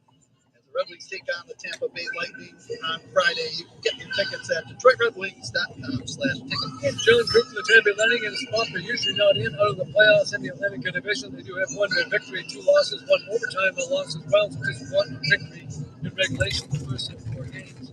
And they've got the okay, just so I'm clear on these instructions. It says, across from the fire station on Stickney, gate 6. Do not pull through gate. Park in parking spot, please. Okay, so there's a parking spot outside the gate. This is definitely Jeep. Or Stellantis, they call it. Like the other teams in Atlantic Division, the other 17, they're going to have to battle it out. Oh, okay, like a Klondike. All right, that makes sense. So after 40 minutes, it's the Red Wings 2 and the Florida Panthers 1. Our second period break is brought to you by Rocket Mortgage, helping more Americans own more of America. Your journey home starts at Rocket Mortgage. There's gate 4. The team and the dream. Gate 5. Red Wings lead 2-1. In our 800 call Sam Studios, Jeff Rieger. He is coming up next. 6. Okay, there's parking here. Okay. All right. There's parking. It's more than an SUV. It's your sunrise start and your sunset adventure. An EPA estimated 319 miles of electric range means more views. And when you're ready to parking spot, I don't see no spots. 17.7-inch diagonal touchscreen doubles as your digital assistant all along the way. All of this at a value you'll love. I don't see no Planning spot. your next getaway is even easier. It's more than an SUV. It's your Equinox EV. Chevrolet, official vehicle of the Detroit Red Wings. EPA estimated range estimated from park, from line, actual range with various simple factors, including engine temperature, terrain, battery age and condition, loading, and how you use and maintain the vehicle. If you're looking for a meaningful career with lots of room to grow, both professionally and personally, consider UWM. We're one of the largest companies in Michigan, big enough to offer impactful roles in a wide range of specialties. But you'll also find a community of fellow team members ready to welcome, train, and support you. So no matter what stage you're at in your career, you'll find your fit at UWM. Check out UWMcareers.com and apply today. Make your Halloween. Don't go through the gate. Okay, this parking lot. Okay. Prices. Get 25% off costumes for you and your little creatures. Select fun-sized. This fucker closes on me. I might be so pissed. Party decorations and throws are also 25% off. Perfect for turning your home into a chillingly fun, spooky house. The selection and savings at Meijer are enough to make you go wonderfully batty. You see what I did there? Batty? Halloween at Meijer. Always a ghoulishly good deal better. Exclusions apply. See all deals in the Meijer app. Imagine a world where technology transforms the way we think about our environment. Welcome to Priority, where we're redefining the future of recycling and cleanliness with cutting-edge tech. Our innovative solutions are designed for those who demand smarter. They're trying to do a DoorDash delivery. This is gate 6 parking lot. I assume that's what this is. Yeah. They should have security up over there. Yeah, she says to just wait. Says go through Do not pull through gate part. That's the gate. Not that gate. Yeah, this is the parking lot. Do not hand it anyone outside besides me. Okay. I have no idea who even ordered it. Her name's Kat. My wife works here, not me. All right. Affordability matters. It affects real families, real decisions, and real care. That's why at Blue Cross we're dedicated to finding solutions. To learn about this critical issue and our efforts to make healthcare affordable for all, visit mibluedaily.com/affordability today.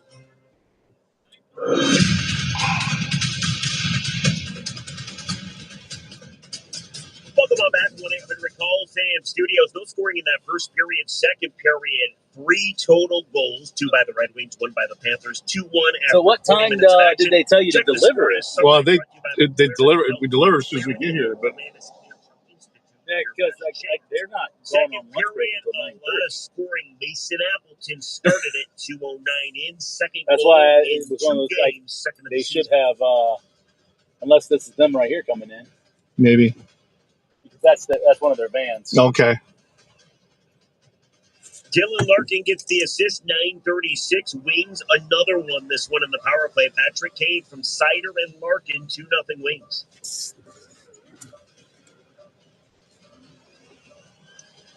Little audio difficulty right now. Panthers do find a way to light the lamp before the second stanza was over. Brad Marchand already three this year from Anton Lundell. Right. That's how the second period No, actually, I don't think it is. Let me see. Why? I don't like that. Well, you have to tell it to. Let me see. Handed to Kenny Cox from confirm. Valente and Rico show on New Wings flagship. Why is it doing that again? That's next. Yeah, when you're finishing the order, there's a little bar you have to move over. Well, usually I don't. Usually it just pops up in the. If it got taken off, it'll stay off until you turn it back on again. I order all the time myself. I ordered some hibachi one day, and some girl walked up from the street And just took it. and told the lady that it was hers. So I put it on there because, and I put it. That's why I put it in the notes like, "Don't hand it to anyone." No. I was confused. I was like, "Oh, that's the gate. This is the parking lot." So. Either way, I come up the gate. No worries. Have a good night. You too. Marysville.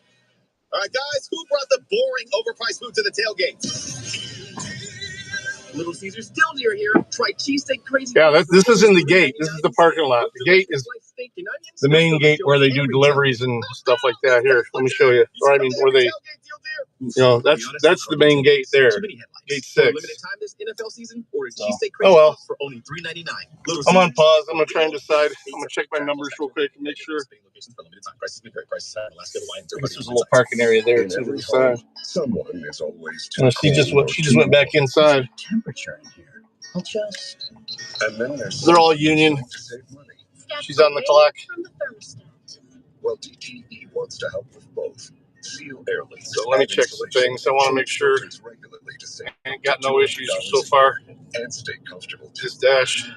Warm and cozy. The home screen. Tips at DTEenergy.com/saveenergy. Whenever you shop Meijer, you bring more good to hometown hockey and hundreds of local sports.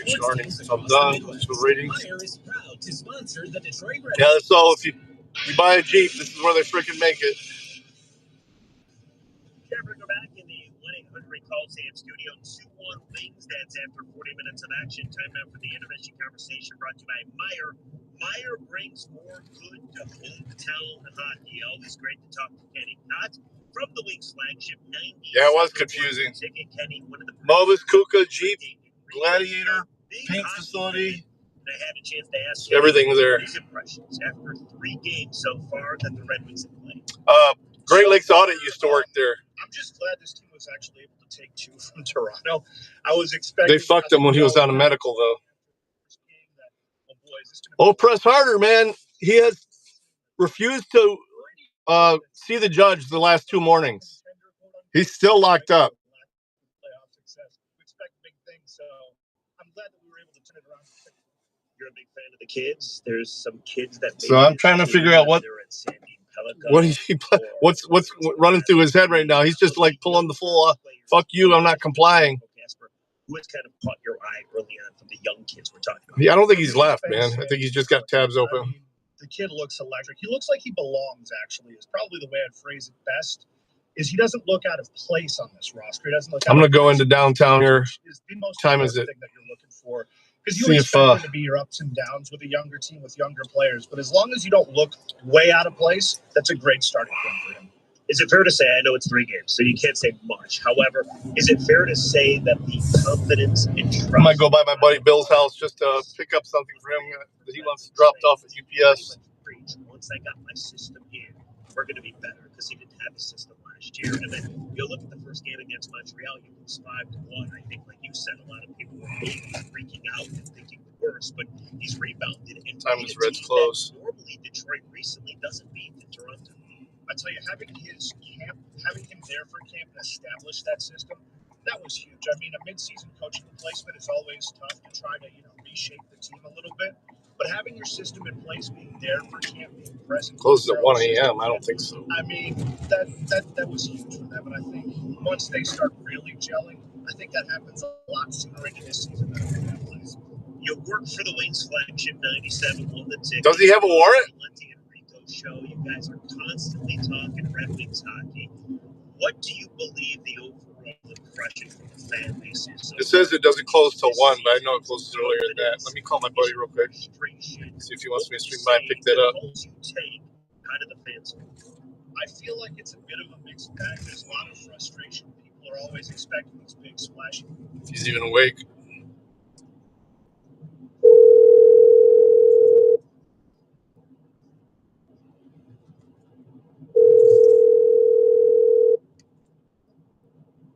What up, Buttercup? What up? Hey, I'm dashing somewhat in the area. I'm actually just leaving the Jeep plant. Wondering if you want me to swing by and get that card. Oh, that'd be awesome. All right. I got beer and booze. All right. Well, then I'll end my dash. Yeah, I got Dave is just taking off, and I'm sitting up here having a beer and watching a little boob tube. All right, man. I'm heading down Detroit right now, so I'll jump on the freeway and be right there in a couple minutes. Cool beans. Later. Bye. Whether it's free agency, whether it's trade. So there's the frustrated crowd. There's the optimistic. He's going to catch you. I don't. The charges he's already caught are fucking bullshit, man. It's the same shit fucking Toledo does all the time. That's like any sports fans, right? You can whine. Number 1, disorderly conduct. Which yelling at cops is not disorderly conduct. There was nobody around but cops. There was no people being offended. Number 2, of course, they're going to arrest him for that. He refused ID. And then passive resistance, because when they reached for him, he just flopped to the ground and went limp. They literally had to get a freaking wheelchair out for him to wheel him over to the jail. Now he's refusing to even see the judge. 2 days in a row. I've been checking online. See, the problem with the East is it's so tough. What's weird is he's out of all the people booked into Lucas County Jail, he's the only one without a photo. But I could just tell by the time and shit that it was him. I thought it was kind of weird. I usually say Boston is due for a step back. Oh, where the fuck am I going? Let me fix this. Hang on. I'm not going the right way. The Boston Bruins, and you're hoping that, I don't know, a Buffalo doesn't get its act together, or Pittsburgh, despite how aged they are, doesn't start with.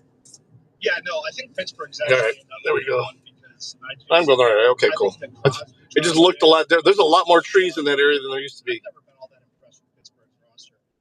So I don't even know if they make the playoffs at all. Buffalo is one of those fringe teams, though, that you have to, when you have those one-on-ones against Buffalo, you have to win those games. Those feel like more must-win games than any other game on the schedule, really.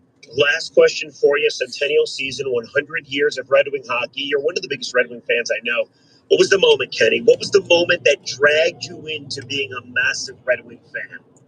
Probably watching the 02 Cup team with my dad. That was the team that I fell in love with hockey with, and I've had the bug ever since. Yeah, he said he was disorderly because it was 1 a.m. and he was yelling at the cop. The great Kenny Cobb from the Valenti and Rico show on the Wings flagship 97. I've got copies of everything. Coming up next, the Added Down Scoreboard. You're listening to Detroit Red Wings hockey. All three charges, but they're all misdemeanors. One's an M2. The resisting is a second-degree misdemeanor. The failure to ID is an M3, and the disorderly conduct's an M4. So And the higher is actually, We pick up your Lincoln, leave you with a I think M1s are like the worst, almost a felony. ready to go. Discover the Denver difference at Jack Denver Lincoln. The weather's about to take a turn for the worse. So turn to Wallside for this never-before offer. Half off every Wallside window plus 81 months, no interest. Yeah, it's just the normal charges they'll do whenever they want to get you. You know? Bullshit. It's all bullshit. I mean, I'll talk to them and say, hey, if I don't ID, are you going to arrest me? You got to say that. You don't just completely deny it, especially when you don't, you're not in a town normal to, or, home for you, or, you gotta. From your morning coffee to your midnight cravings, we got you all day, every day. Come through and say hi. We'll be here cranking out sandwiches. I'm not saying comply. I'm just saying, it is. See, you gotta know what you're doing. always here. Why the she's not? And just by refusing to see the judge, I mean, he does not realize that the judge is gonna let him out on the OR. What you're hearing is not an alien encounter. It's called PVF, also known as pipe valve and fittings, and it's Macomb Group. We speak it fluently. Call us at Oh, you got it. You pulled it at Toledo Municipal Court paperwork. The Macomb Group. We speak PVF, and we're built to say yes. Yeah, I mean, he's not going to get extradited back to New Mexico. And an exclusive Red Wings Centennial and Beer Fest branded hoodie. Visit DetroitRedWings.com/special offers today. I mean, unless it's a felony.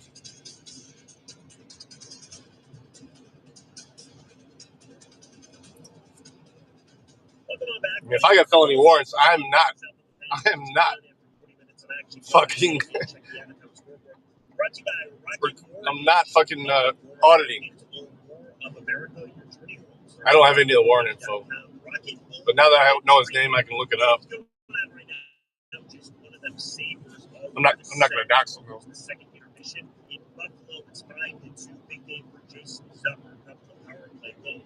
It's his second and third of the season. I've reported to Toe both mornings because I think West Side is still staying at Toe's house, so we're staying around in town here, trying to see what she can do. But if he keeps refusing to see the judge, she may just leave his ass here. Also, 9:30, Mammoth and Flames drop the puck. No, I'm telling you, if it's not a felony, you got a good chance of an OR here, especially for something stupid. As shitty as the cops here, the judges are semi-decent.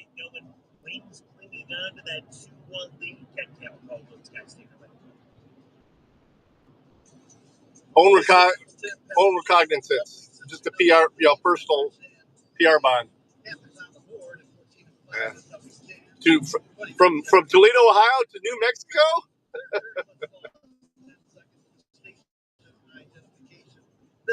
I mean, who's paying for that? I know the municipality don't give a shit, but is it Albuquerque? Look at this idiot.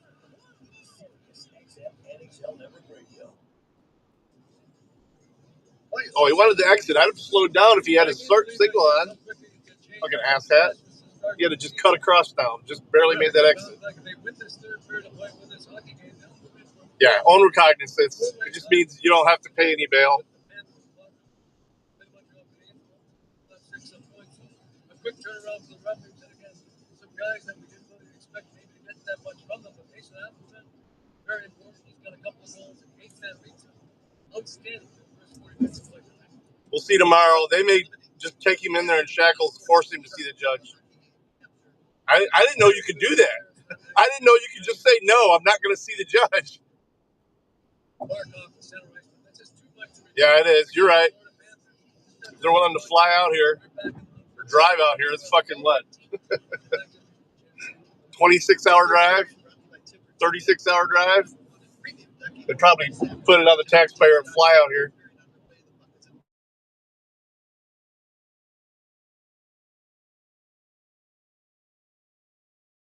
Covers off the center ice. Reinhardt got it ahead, and Verhaeghe to dump it in and Detroit out. Shot off the Farmington? Okay.